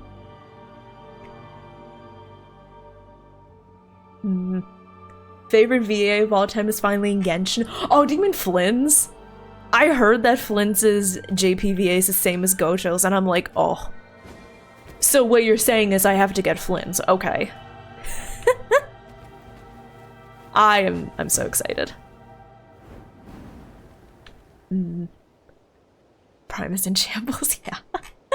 Yeah, unfortunately, Prime subs and gifted subs sadly don't count, which I think is a shame. Can't exactly change that, sadly. Yeah, also, my favorite Genshin character, okay. Ikaros, my favorite Genshin character right now is Zhongli. And my favorite character, not cry, Dear Mommy. Dear Mommy. Dear Mommy. My digital footprint? Hey, I'm not gonna lie, maybe some companies are digging into my digital footprint and they see I'm a moaning deer on the internet, and they're probably like, no. But I'm familiar enough with the job market to know that for 99% of my applications, I'm not even being considered. I'm just being auto-rejected by an ATS. And hey, honestly, I've thought long and hard about this, but if I have to stifle myself and become family friendly just for a tiny minuscule chance at a company looking at me and accepting me for a job, then I'll try my best to make it as a content creator. I don't know, I just don't really like the idea of having to be like prim and proper, not swearing, not saying lewd sus things in order to get like a minuscule 1% higher of a chance to get hired by a traditional 9-to-5, you know? I think I do a pretty decent job of scrubbing my digital footprint though, because as far as I know, no background check I've ever gotten has reported a connection with my IRL accounts and my VTubing accounts, right? Because I've actually had background checks performed on me in my IRL meat suit identity, and I could see, like, according to some laws in some of the states where the companies were located in, I could actually see the results of the background checks they performed. None of them ever found a link between me and between me VTubing and me personally. None of them. Yeah. Sorry, I just kind of wanted to say that. No, not a slight against y'all, but yeah. I think it was a good point of discussion to bring up. There's one along the river near the sides of the canopy. Sure, let's look.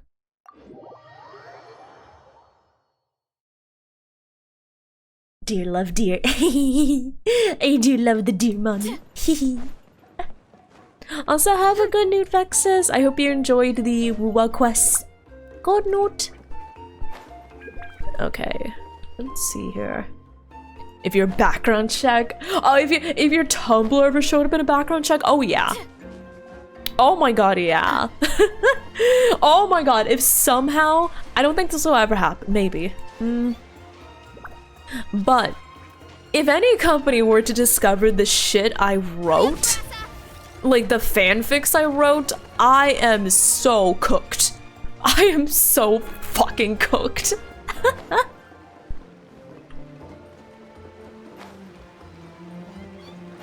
But hey, if I was cooked ever since I was a teenager, might as well let myself. Well, why stay raw when you can get yourself cooked to nice medium rare? Am I right?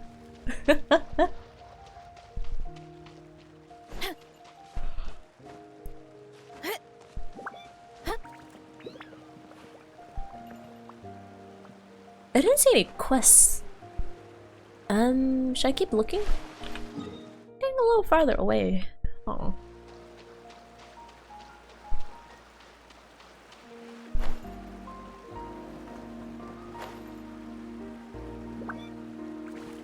Yeah. Bakery. Oh, heck. Okay. One sec. I did see something over there I want to grab. Time to go. Yeah. Whee! Oh, hello? A chest? Huh? Wait. Oh. Oh. Thank you. Thank you. Thank you, Mr. Dinosaur. So shiny. Managing your digital footprint does matter. Yeah, I do make an effort to keep my digital footprint in my IRL self very small. Hi, Jemmy! Thank you for the hi, new. I know you're not new, but welcome. How are you doing? I guess we're talking about digital footprints. But yeah, like VTubing self, I'm pretty active. I have quite a few accounts. As you all know, I have a lot of stuff. It's all public. You can all see all of my accounts and stuff. But in terms of like my IRL life, I have almost nothing. I do have stuff, but it's very, very, very limited. Yeah. Like I have a LinkedIn, I have like a few private personal accounts. So, yeah. Could somebody probably dig really, really, really deep into my Twitch history and find a connection to like an old username and use that to figure out who I am? Yeah, probably. But not to brag, but I think I've done a decently good job of like scrubbing my digital footprint. Don't do they, people? Yeah, that's a good point. Yeah, maybe let's not try to dox people, even though I talk about how it probably could be done. Thank you, Daddy. Hi, Leo. How are you doing? Hi, baby boy. Hi. Leo's in my lap. Hi. Hi. Hi. Oh, you were fussy, but now you're quiet. Okay. Yeah, whenever Leo gets fussy, I know it's because he wants attention and he wants me to pick him up and put him on my lap. Hi. Hi, baby. Hi, little babu. Okay, let me see. Back where you came, there's a group of 3 saurians across from a campfire. Okay. No, Leo. No, no, no, no, no. Don't step on the keyboard. Okay. Hi. Oh, great, wonderful dear, why must artifact farming be full of nothing but pain and suffering? Because RNG is pain and suffering. This has been a lesson in sadness. Oh my god, I need to keep on artifact farming for Skirk. I have so few good Marashase pieces.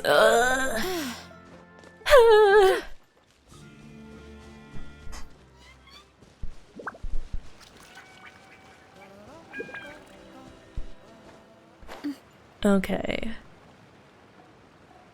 Oh wait, is that? Huh? I think that might be it. 3 saurians across from a campfire. Hello. Hello? My dear, your enthusiasm is quite overwhelming. Shall we have some ice to cool our heads and talk about this later? You hear a scream at first, followed by the thud of something heavy falling to the ground. Then all that's left are saurian cries. Huh? Is that person alright? Ugh, he's surrounded. We can't see what's going on at all. Shall we try view from above? Huh. Seems like Biscotti wants to give it a try. Go on then, little buddy.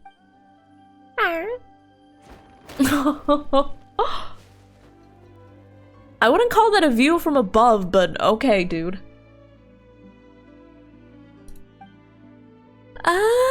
Something's not right. Is that person dead? No, bish bosh. Maybe he just passed out. But still, we can't just stand by and do nothing. Could you three please let us through?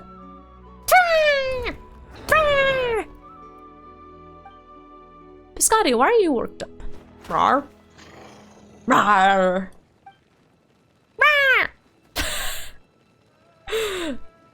Whoa, they won't let us through at all. What's going on? Considering what that person said before, he might know these saurians. If only we had more clues. Aw, Biscotti, you're so smart.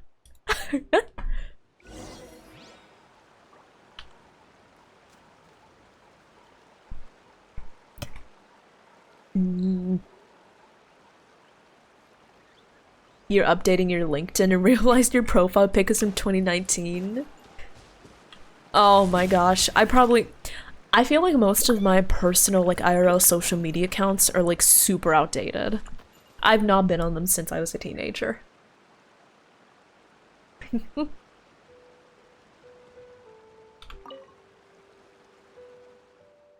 All the new music that came out. Oh, I admittedly have not watched. I've not listened to a lot of new music other than like K-pop Demon Hunters. I don't listen to new music. Okay, new music.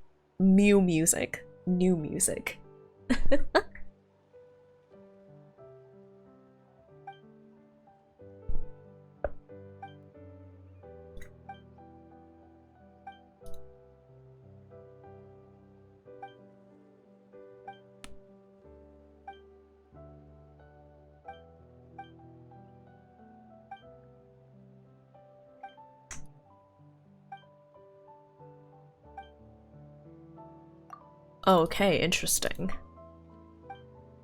Bangers? Oh my god, Nova. I love K-pop Demon Hunters. I've been listening to the music on repeat. Oh, bring the sour sauce ceviche. Okay, bet. But yeah, Nova, what do you think is your favorite song from K-pop Demon Hunters? What's like your favorite right now? My favorite is honestly Still Golden. It's just such a good song, you know? It's just like, you know? Wait, hello? Did I not do that correctly? I'm supposed to give the... Oh, place it in a suitable location. I thought you were just supposed to give it to the Koholosaurus. Okay.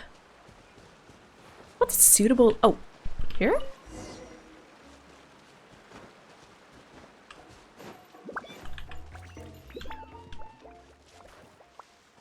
Oh, I'm supposed to wait in the other off to the side. Okay.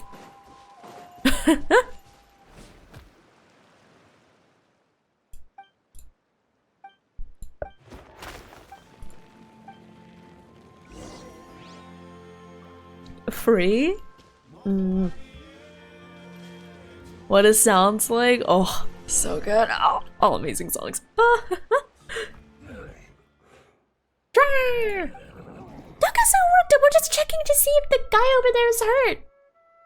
Oh, Marigold, my lovely Marigold.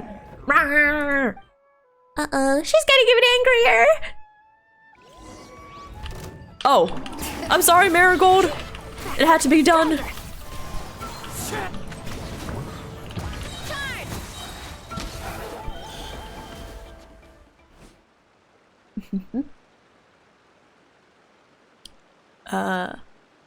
Yikes Almighty. Listen to the new Tyler. It's an. Oh, okay. He's talking about not finding love for 3 albums. I feel like I couldn't do music because if I wrote music, I would just end up talking about how depressed I am all the time. And then people would listen to it and be like, damn, she's depressed.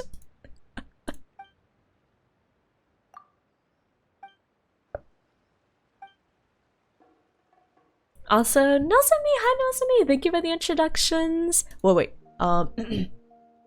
Allow me to introduce myself for anyone here who is new. My name is Revity. You may call me Rev or Revy, and I am a thirsty, nerdy, eldritch deer VTuber. Welcome on in! We play a lot of gachas and RPGs here, such as Genshin Impact, Final Fantasy XIV, Hokkei Star Rail, and Goddess of Victory Nikkei. And today we're playing Genshin, and also we're continuing our Partner Plus push. Thank you, X14. We are just 8 tier 3 subs away from meeting our goal, so if you want to consider doing a tier 3 sub, we do have some special incentives for that.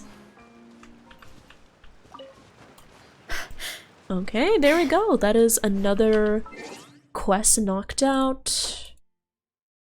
Still don't have it. Let me see, I think Stoker put the... Where is it?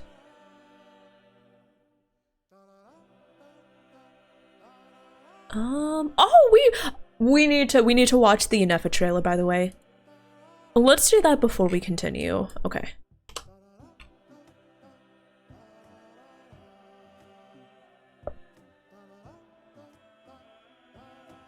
Okay, let me do that first, and then we'll look at the what was it? Rest of the quests. Oh, thank you, Nozomi. I'm glad to hear that. Okay, I'm not gonna lie, I was thinking about making some long-form YouTube videos where I just talk about things, right? Okay, I'm not gonna lie, there is one video. There are some videos where I'm, like, I kind of want to try something. I don't know if people would be interested in it. But yeah, I would love to rank things, though. I like putting things in order, you know?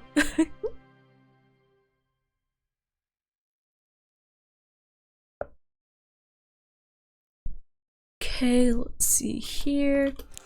Oh. Don't start it up. Don't start it up yet. Could I read the Taco Bell menu?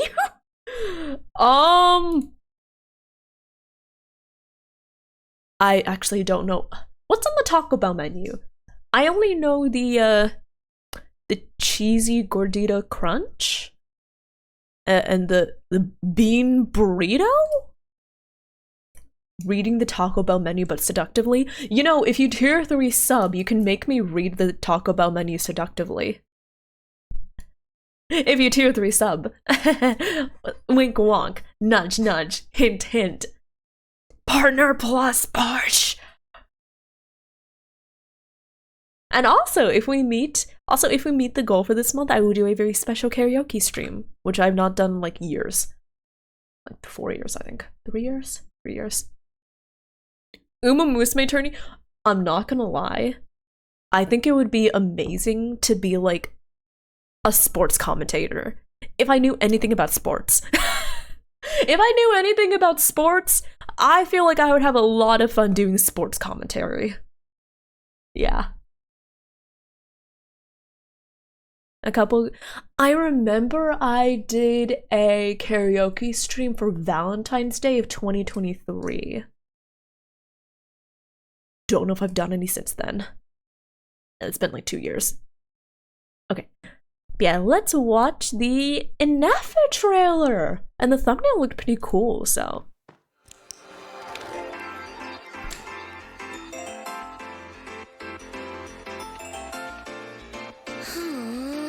She's still not responding. Oh, I love this style of trailer, yes! Maybe she needs more prompts. I'll keep trying. I love the animation trailers they're doing. Don't get me wrong, I loved the live 2D trailers. Your name's Inefa. Right. And also, my name's Aino.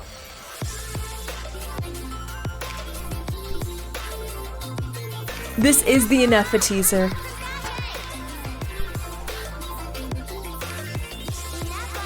Sweep the floor.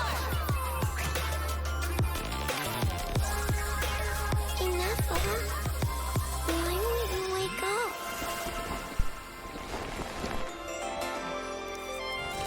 This is so cute!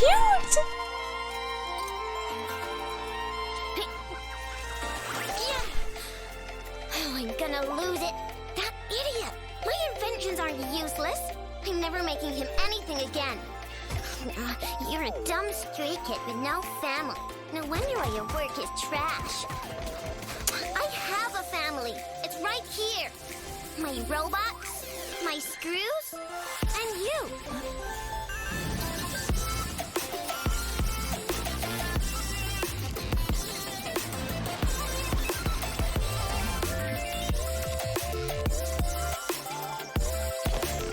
Is that?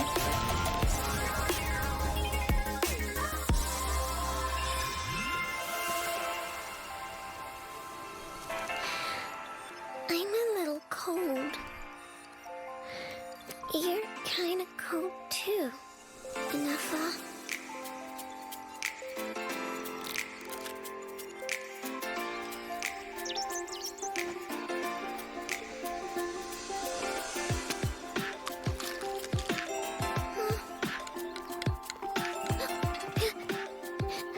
Good morning, Aino.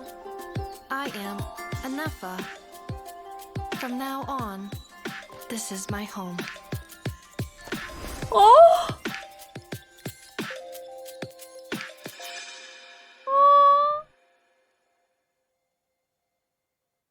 Bro, that was so cute. Wait, that was so cute! A Song of the Welcome Moon, yes. A Song of the Welcome Moon refers to the, basically the, what was it? Not Cry.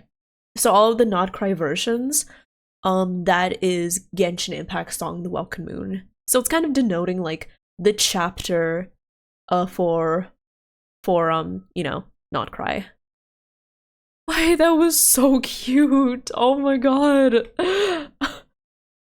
And then you got to see, so they said that, didn't they say that the like Inefa's core is from Natlan? So when the core still belonged to like a machine, it got all the way over to Not Cry. So it was roaming, and that was, I love this style. Oh, that was so cute! Again, please? Bet. Encore. She's still not responding. But why? So we know that Aino was basically Maybe the she needs more engineer props. that created I'll keep Inefa, trying. right? Hey, can you hear me? From now on, your name's Inefa. Right. Oh. And also, my name's Aino.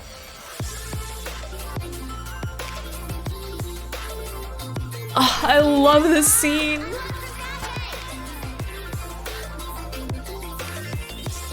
She should have been wielding a frying pan.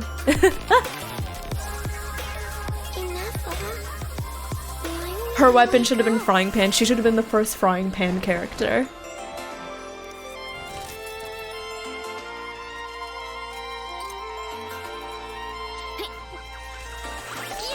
So who's the other kid? Lose it. That idiot! My inventions aren't useless. I'm never making him anything again. You're a dumb stray kid with no family. No wonder why your work is trash. I have a family. It's right here. My robots, my screws, and you. So this is the. It looks like she built Inefa. And so this core is from one of these Natlan machines, right? And it looks like it ended up wandering all through Teyvat and over the ocean. and then it ended up in Not Cry.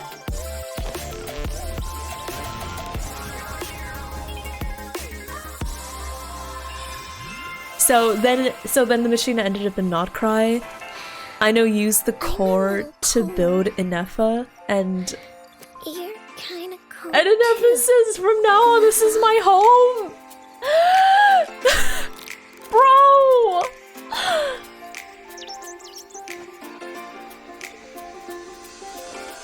Also, Ambidad, this is the new Inefa character teaser. It's from the official Genshin Genshin YouTube channel. Good morning, Aino. I am Anefa. From now on, this is my home. Aww. Thanks, world. Thank you so much for the follow. Welcome on in. I hope you enjoy your time here. Oh, that is so cute. That is so cute. Something about I love this screen.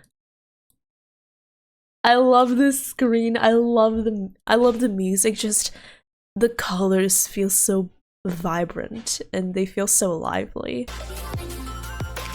And then Mia's like, oh, Genshin music never misses.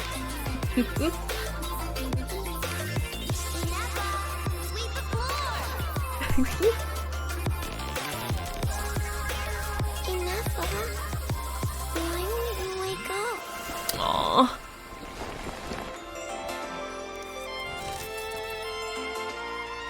Right? It's like she's I feel like this is kind of like showing Inefa watching humanity from the sidelines, right? And I guess this kid is just like some random street bully because yeah, there are always random kid bullies around. Oh my god, just I don't know why, but there's something very powerfully emotional about this scene. And then the Natlan machine roaming for so long, finding his way to Not Cry, and then her saying that she's home.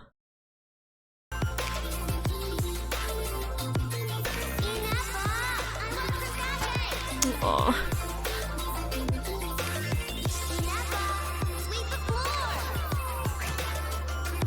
What did I say during my trailer reaction?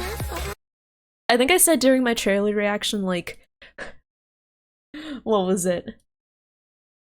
God, I love plot points where a robot character learns to embrace humanity and also grow humanity of their own. Like, gotta love that trope. Always a good one. Good morning, Aino. I am Anefa. From now on, this is my home. Aww. Oh, it's just like her. Oh, I know. I do like Aino. This trailer's kind of endearing me to both of them. I'll say Measy Ghostly, thank you so much for the follow. Welcome on in. I hope you enjoy your time here. Welcome, welcome. Oh.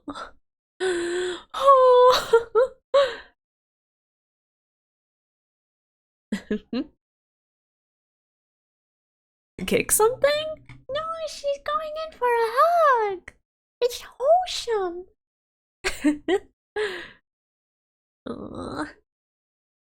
I wouldn't know what a soccer kick looks like. I haven't played soccer in years. That is so cute.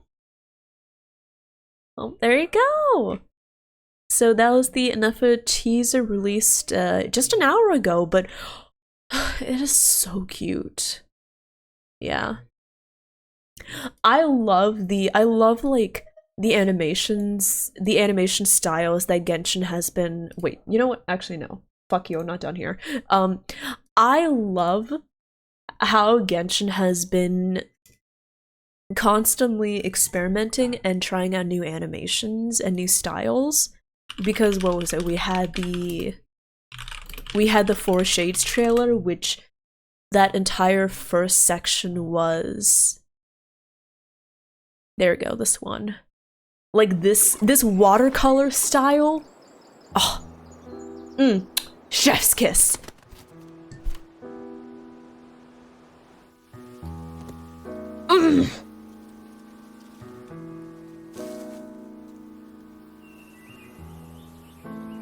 I know, right, Violet? Is so pretty. This world has always been so.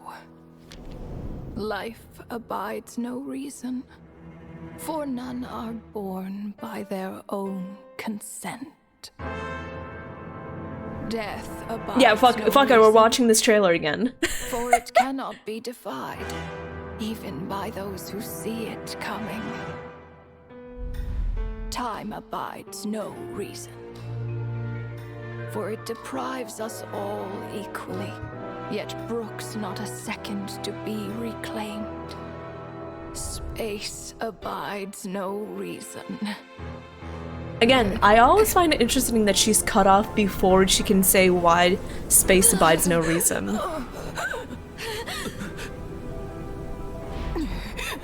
The ruler of space stopped the golden-haired twin travelers and mercilessly tore them apart.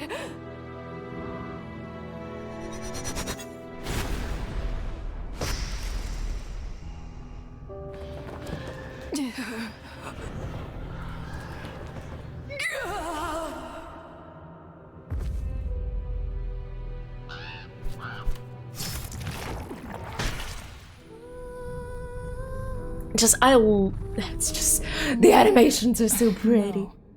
This looks more like Rhine-daughter's doing. Please don't litter other people's spaces with your bizarre creations. I know, right? Like I said, I love the watercolor style of animation. All life here has been rendered unstable. Hi, Rhino here. Yeah, I love the watercolor style. I love the.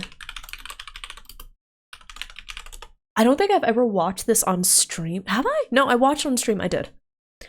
This still one of my favorite styles for the teaser. This one.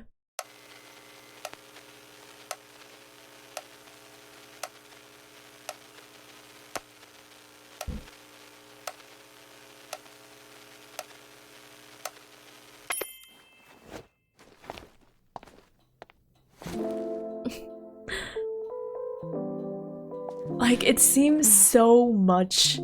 It just seems so much. Don't I be love nervous. it. Come right on in. Ah, I love you, Mitsuki.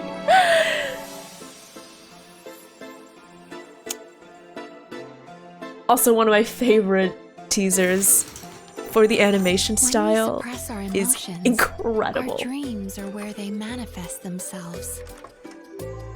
And the deeper we bury them, the more likely they are to manifest as nightmares. My job is to help you digest those emotions.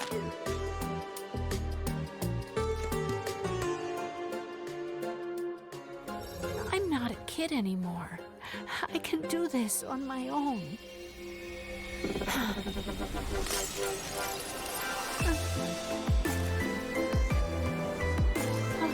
You don't want your parents to worry. I understand. But keeping everything bottled up will only worry them all the more.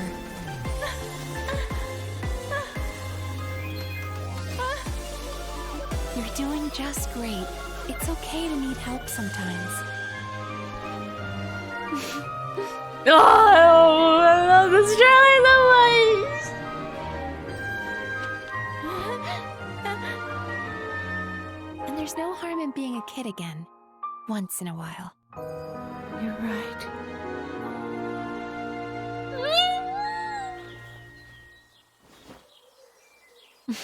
I sadly have not lost the 50-50 to Mizuki yet.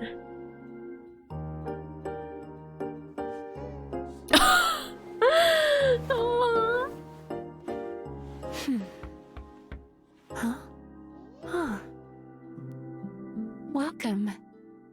Now what can I help you with today? I love Genshin. I love I love the artistry. I love the style. It's so vibrant. It's so comforting. This trailer specifically, there's something about it that just reminds you of simpler times, right? There's something about this style that's so nostalgic, and it just brings so much joy. Also, just the teaser itself is just such a good story in and of itself, right? Like, this style is so comfy. It gives a comfiness like Studio Ghibli. Yeah, I can see it. And I love how this tells an entire... I love how well this tells an entire story all on its own. It's just... so emotional. So good. Hi, Fabio. Thank you for checking in. Also, Sparkling Zero, thank you for the follow. Welcome on in. Welcome, welcome. I hope y'all are okay with me just rambling about, like, fucking art styles and stuff. But yeah, I love the shot at the beginning, this part.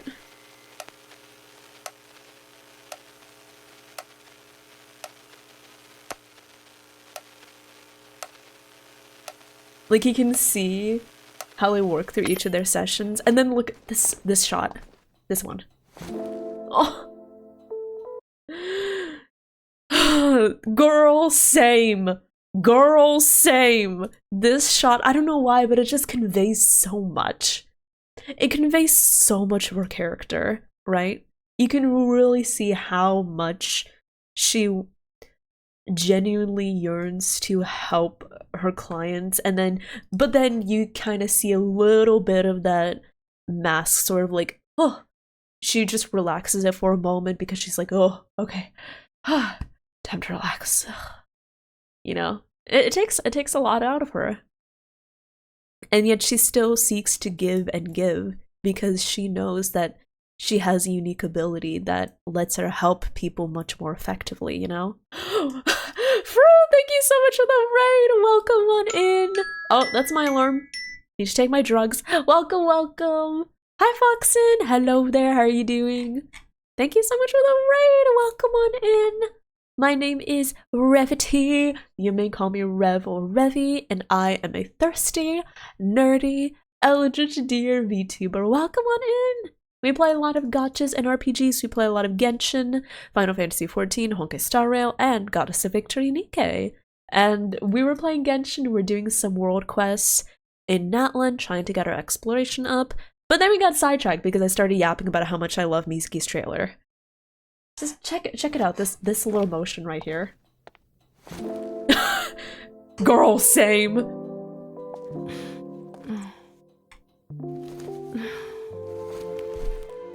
Don't be nervous. Come right on in. Yeah, how's the stream? What are you up to?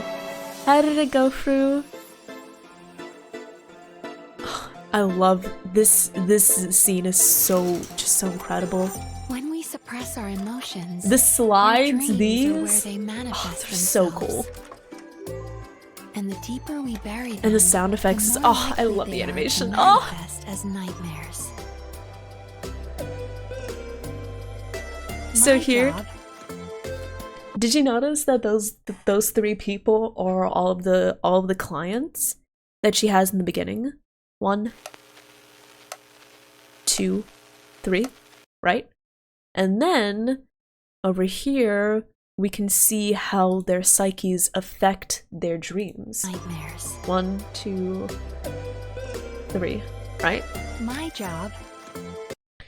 Oh, and I love the analogy with the food and with representing food as emotion conveyed to you in your dreams, and how Mizuki's job is to help literally digest the emotions. It's so good. Is to help you digest those emotions.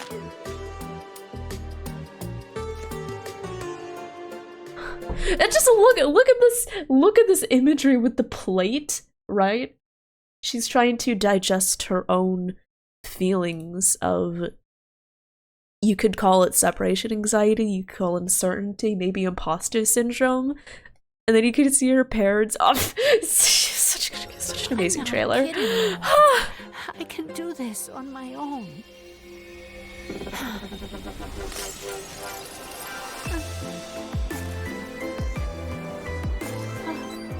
want your parents to worry. And then you saw how, like, at the transition, it was the plate that broke, but also at the same time, this kind of barrier preventing her from expressing her own doubts and fears. You're doing just great. It's okay to need help sometimes. Oh! And then you see how initially it's... Right, you see how initially it's Mizuki holding this umbrella shielding, like this umbrella shielding her from these kind of inner demons, right? So initially it starts off as Mizuki holding the umbrella. She's teaching her how to navigate life, and then she has her hold the umbrella, and then she's the one holding the umbrella. She's the one developing the self-coping skills. I love this trailer.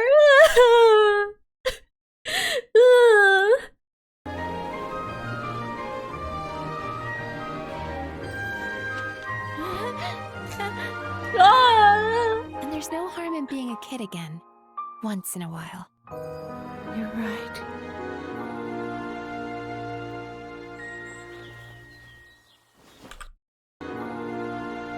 Did you see the picture? I love this trailer.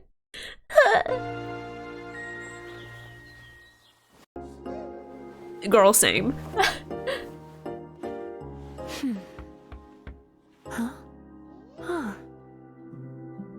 Welcome. Now what can I help you with today?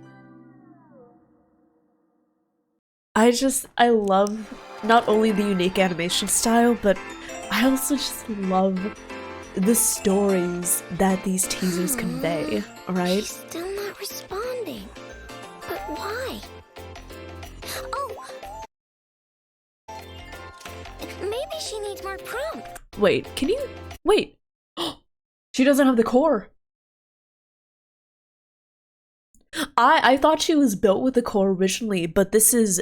It's empty, right? So is it to, like, show that this is later on? Yeah! So here at the very beginning shot, she's working on building Anefa, but she's not, you know, responding, she's not booting up. And then Aino finds the core from the abandoned Natlan machine that has somehow wandered all the way over to Not Cry, and then she installs the core. And then I love this segment where it's kind of a dual... What was it? Why won't you wake up?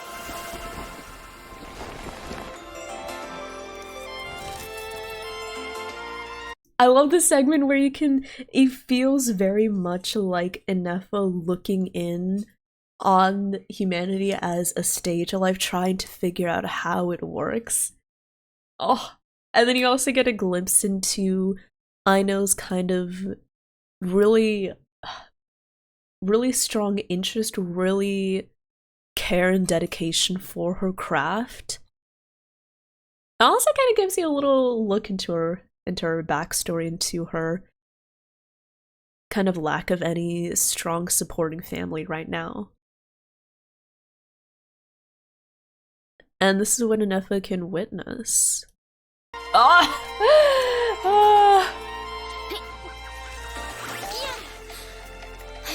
Also, that was mean! That idiot! My inventions aren't useless. I'm never making him anything again. You're a dumb stray kid with no family. No wonder why your work is trash. I have a family. It's right here. My robots, my screws, and you.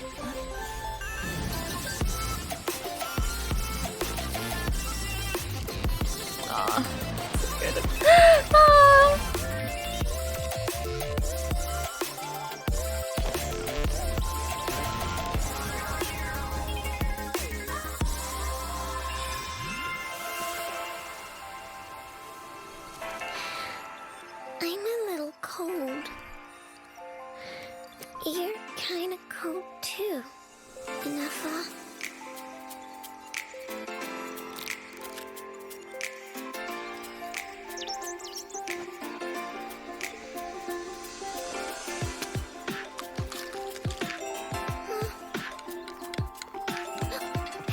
It's so good. Good morning. I know. I am Anefa. From now on, this is my home.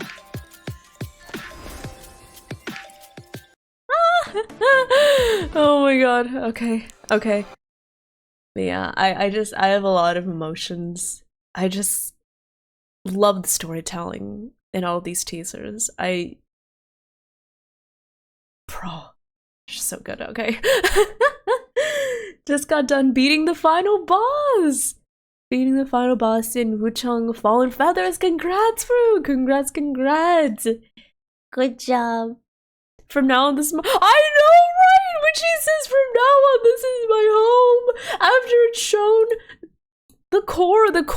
her heart that came from that lonely wandering machine from Natlan that managed to— how far is Natlan from Notcry? Imagine how far it must have wandered. Imagine how much it must have been probably searching for a purpose, for a place to go. And now that core is part of Anefa, and now she knows from now on this is my home. Ah! Shut up, alarm! Do you want to watch one more trailer? Hold on. Let's watch something that's cute, funny.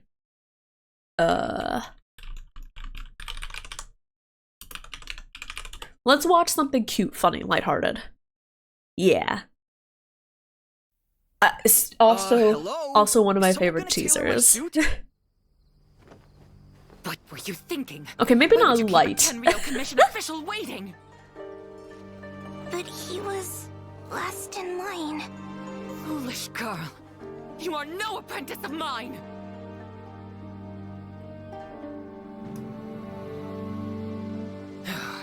Did you hear me? Hey, it's first come, first served. What are you This wedding dress needs to be ready for fitting by nightfall. Light, you know? Raise the waist a little higher to accentuate her figure. And the sleeves need shortening. I'll fetch the material. Got it. I knew it. That dress is for Letitia, isn't it? Always dreamed of wearing heartbreaking. a wedding dress. So many of them are very heartbreaking. Girl's dumb dream is more important than my business dinner? Huh? Maybe I just like seeing Chiori threaten a dickhead, so you know? I was looking for my fabric shears. Those were the wrong ones. Maybe I just like seeing her threaten assholes.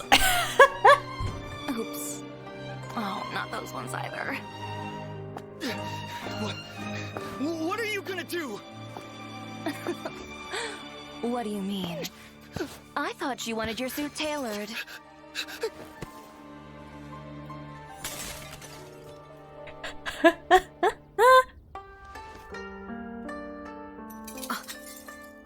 Chiori, who'd you throw out this time? What are you saying? I did nothing. This one jumped out all by himself. You better pay me for the window. This can't happen again. You're right. Next time I'll lock the windows too. Oh, I love her. Oh my god. Ajin coming, it's okay. Well, it's okay. People will probably be like, oh, thank goodness ads. We can finally get away from Revity screaming and yapping about trailers. Oh. Love the vocal. I love her voice acting. Her voice acting is so good. I love the attitude she has. More important than my business dinner? Huh?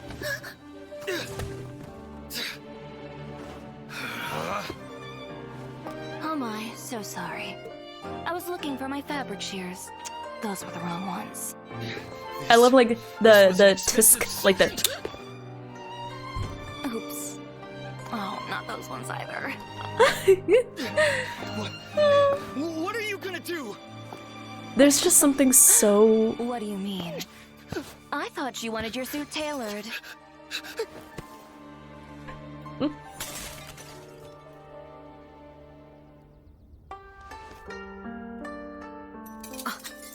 There's something somber.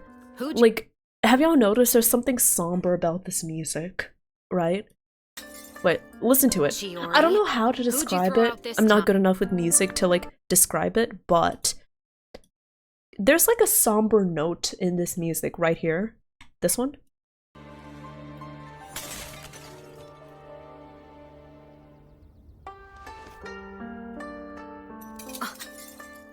Chiori, who'd you throw out this time? What are you saying?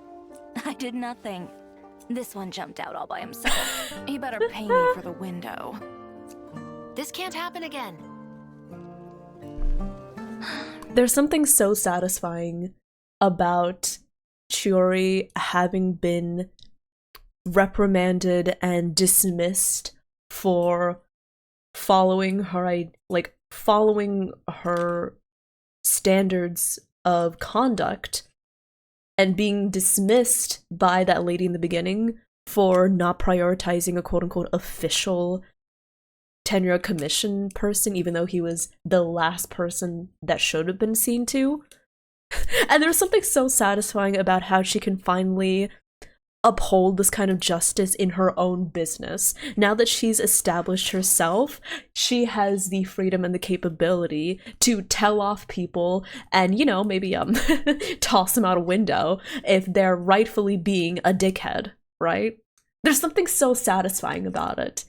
That's what I really, really enjoy about this teaser. And also just, I love her voice acting. I love her voice acting. I love her attitude. I love the music. There's something about the music, something kind of mourning the opportunity she lost for trying to stay true to her own ideals and sense of justice, but also something very freeing, and there's also something very freeing and empowering in that she can finally do what she knows is right, you know?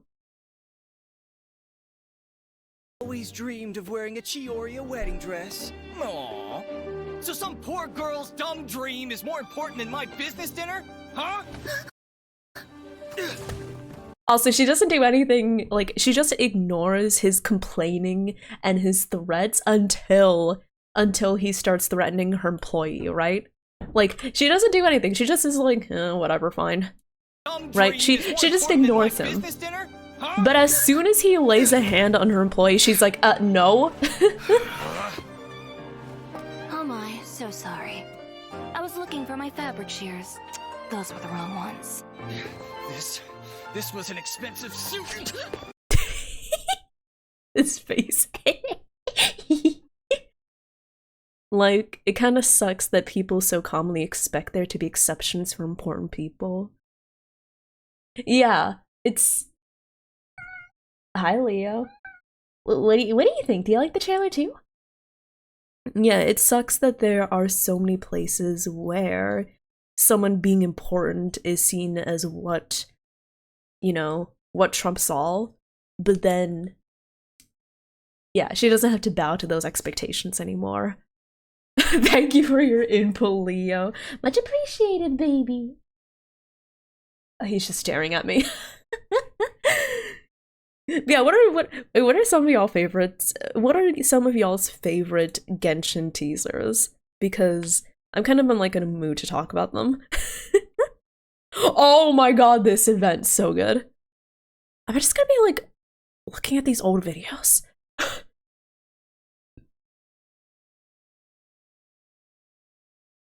Let's see here. Oh, that cutscene.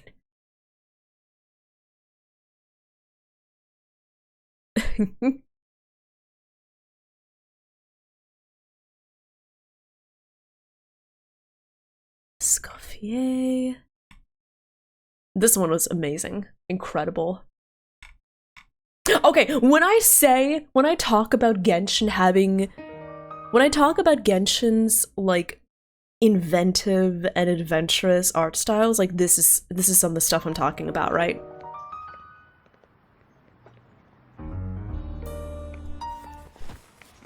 Well, well, well, look who we have here. I thought something stank, but I thought it was just the ocean.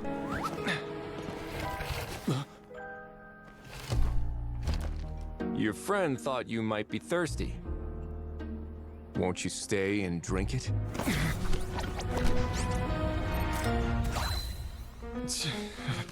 I tend to steer clear of drinks left out in the open.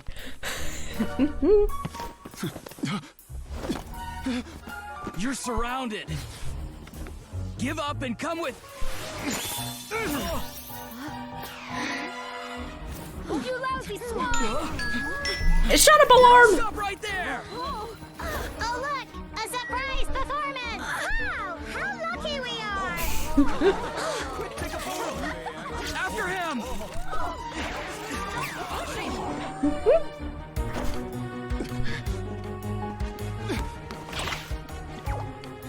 Sorry, my guy. Unlicensed and illegally docked. This boat's not going anywhere. Look at those two. God, I love... okay. The comic shenanigans, I love it!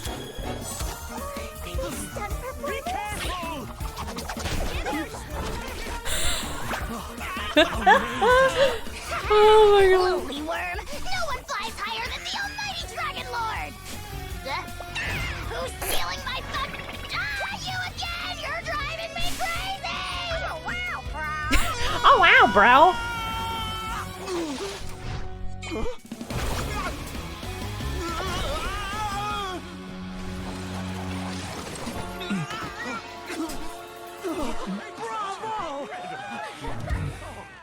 God. I love the predominant mix of the comic, and there's also like a fun little like hint in the music in this end here. You can see like the you can really see like the noir inspiration. Oh my god. And this, okay, this section, definitely my favorite right here, this moment where he like yanks. Look at that face! I love when he yanks the panel. This is incredible. This...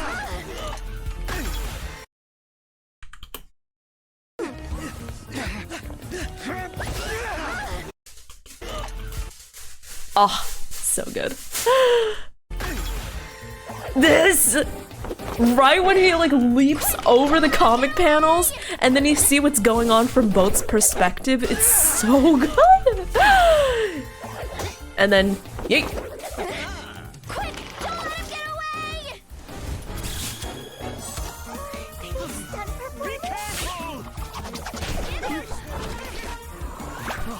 away! You'd feel comfortable showing this to those not at all familiar with Genshin. I would love to see somebody who doesn't know anything about Genshin reacting to some of these videos. Like, genuinely, I would love to see them. Oh my god.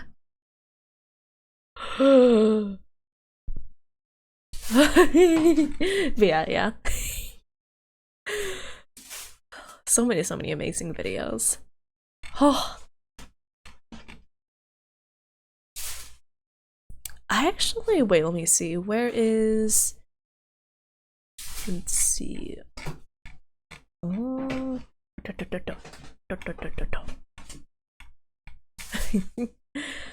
Yeah. I love Genshin.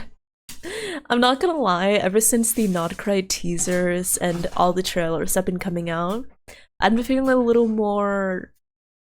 Could you say, like... inspired? Not inspired, but like a little more motivated and a little more excited to continue doing my Genshin content. Like, I've always loved Genshin during Natlan. I know it could be a little divisive, people like had a lot to complain about, but I genuinely have always loved Genshin. It's just, there was a time when I really was unsure about how much Genshin content I wanted to create. When there was a long time where I was thinking like, well, I feel like we have so many Genshin content creators, what could I offer, you know?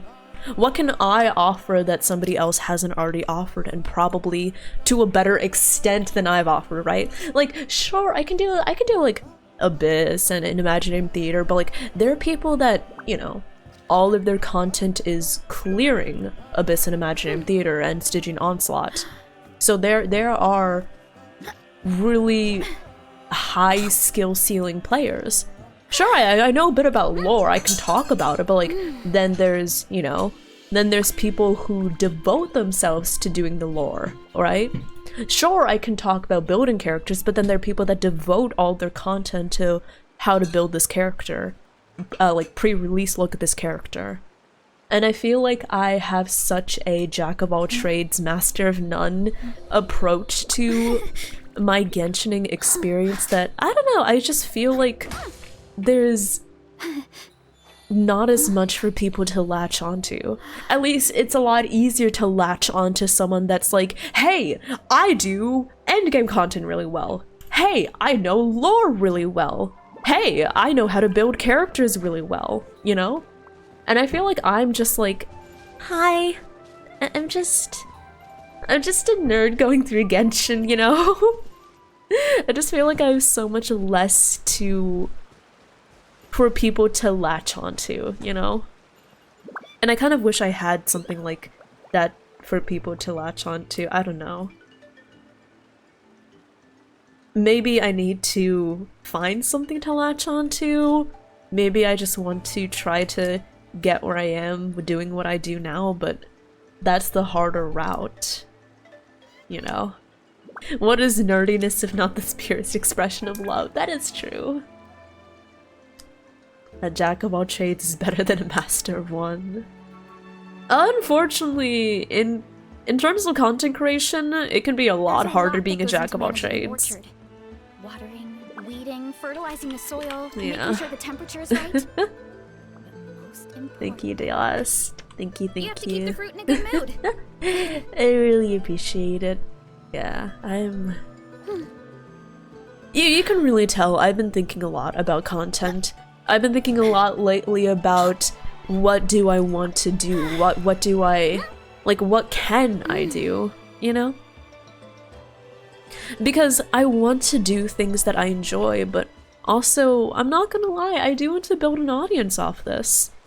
I'm not gonna lie, I do like numbers going burr. It brings me satisfaction, and I like playing the optimization game, and I like doing what I can as much as I can to improve myself. So it's kind of like a struggle / challenge of balancing the two, you know? Yeah. And sometimes not sometimes, but I very often do feel like a sense of disappointment where I'm like, what am I doing wrong, you know? What am I doing wrong here? Why? What should I be doing instead? Is there something I'm doing wrong? I just don't know how to tell, you know? I just wish there was a guide. I wish there was a book I could open that's saying like, you're in this situation, what do you do? And it's like, it just updates every single second of every single stream telling me exactly what I should be doing. Yeah. Thanks that had pads.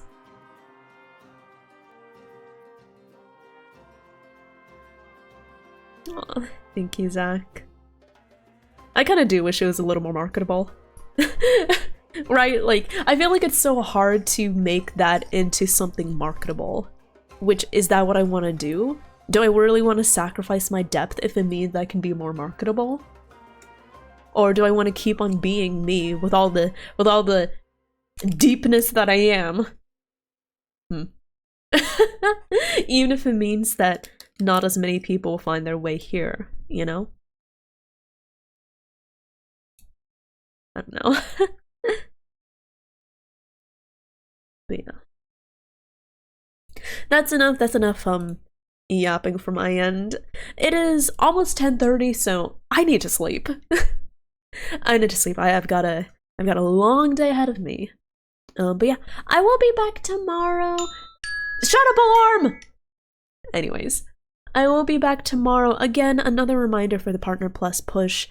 I would really love if we could get to the goal. I'm starting to get nervous, I'm not gonna lie. I'm starting to get nervous. A lot of my brain is going burr. But you know, my brain is going burr over everything, so like, Revity's brain is going burr. Yeah, fork found in kitchen. But yeah, I'm going to, let me see if I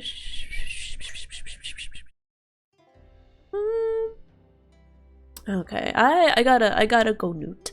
So yeah, no, I'm gonna go Newt. Thank you so much for stopping by, everyone. I really appreciate it. I will be streaming tomorrow, most likely. Give it an 87%. Why am I giving it a percentage?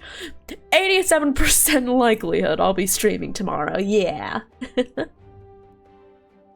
Still time to get in for the drunk live reading, and more fun treats for next month's push. True! So again, remember, if we get to the goal for this month, I will do a very special karaoke stream. Literally haven't done it in like 2.5 years. And next month, if we get to the goal, I will release phone and PC wallpapers for everyone to enjoy. And if we get to 3 months of Partner Plus, I will have Partner Plus for an entire year. I will not be bugging you about this for a whole year. And I'll be doing a very special 24-hour stream. I know, I will do that to myself. Okay, thank you so much for stopping by. And thank you for plugging everything. Thank you. Like it's going to rain. On Thursday, there will be an 87% chance of rain. On Friday, that will go up to a 93% chance of rain as the cold front approaches. Saturday, we'll still see the edges of the cold front, but down to an 83% chance of Revity stream. Okay. But yeah, thank you so much for all your kind words. Zero-chan, thank you for the hydration. I will hydrate, thank you. Your streams have an incredible amount of self-actualization, which is harder combination to find than you'd think. Thank you, Zach, truly. Thank you, everyone, for your kind words. I'll have a lot to think about, honestly. Yeah. Thinking is good. I like thinking. Not brainworms thinking, like thinking. There's a difference. Okay. Bye, everyone. Thank you so much for stopping by. Bye-bye. I hope to see everyone tomorrow. Okay. Bye. Bye-bye. Good Newt.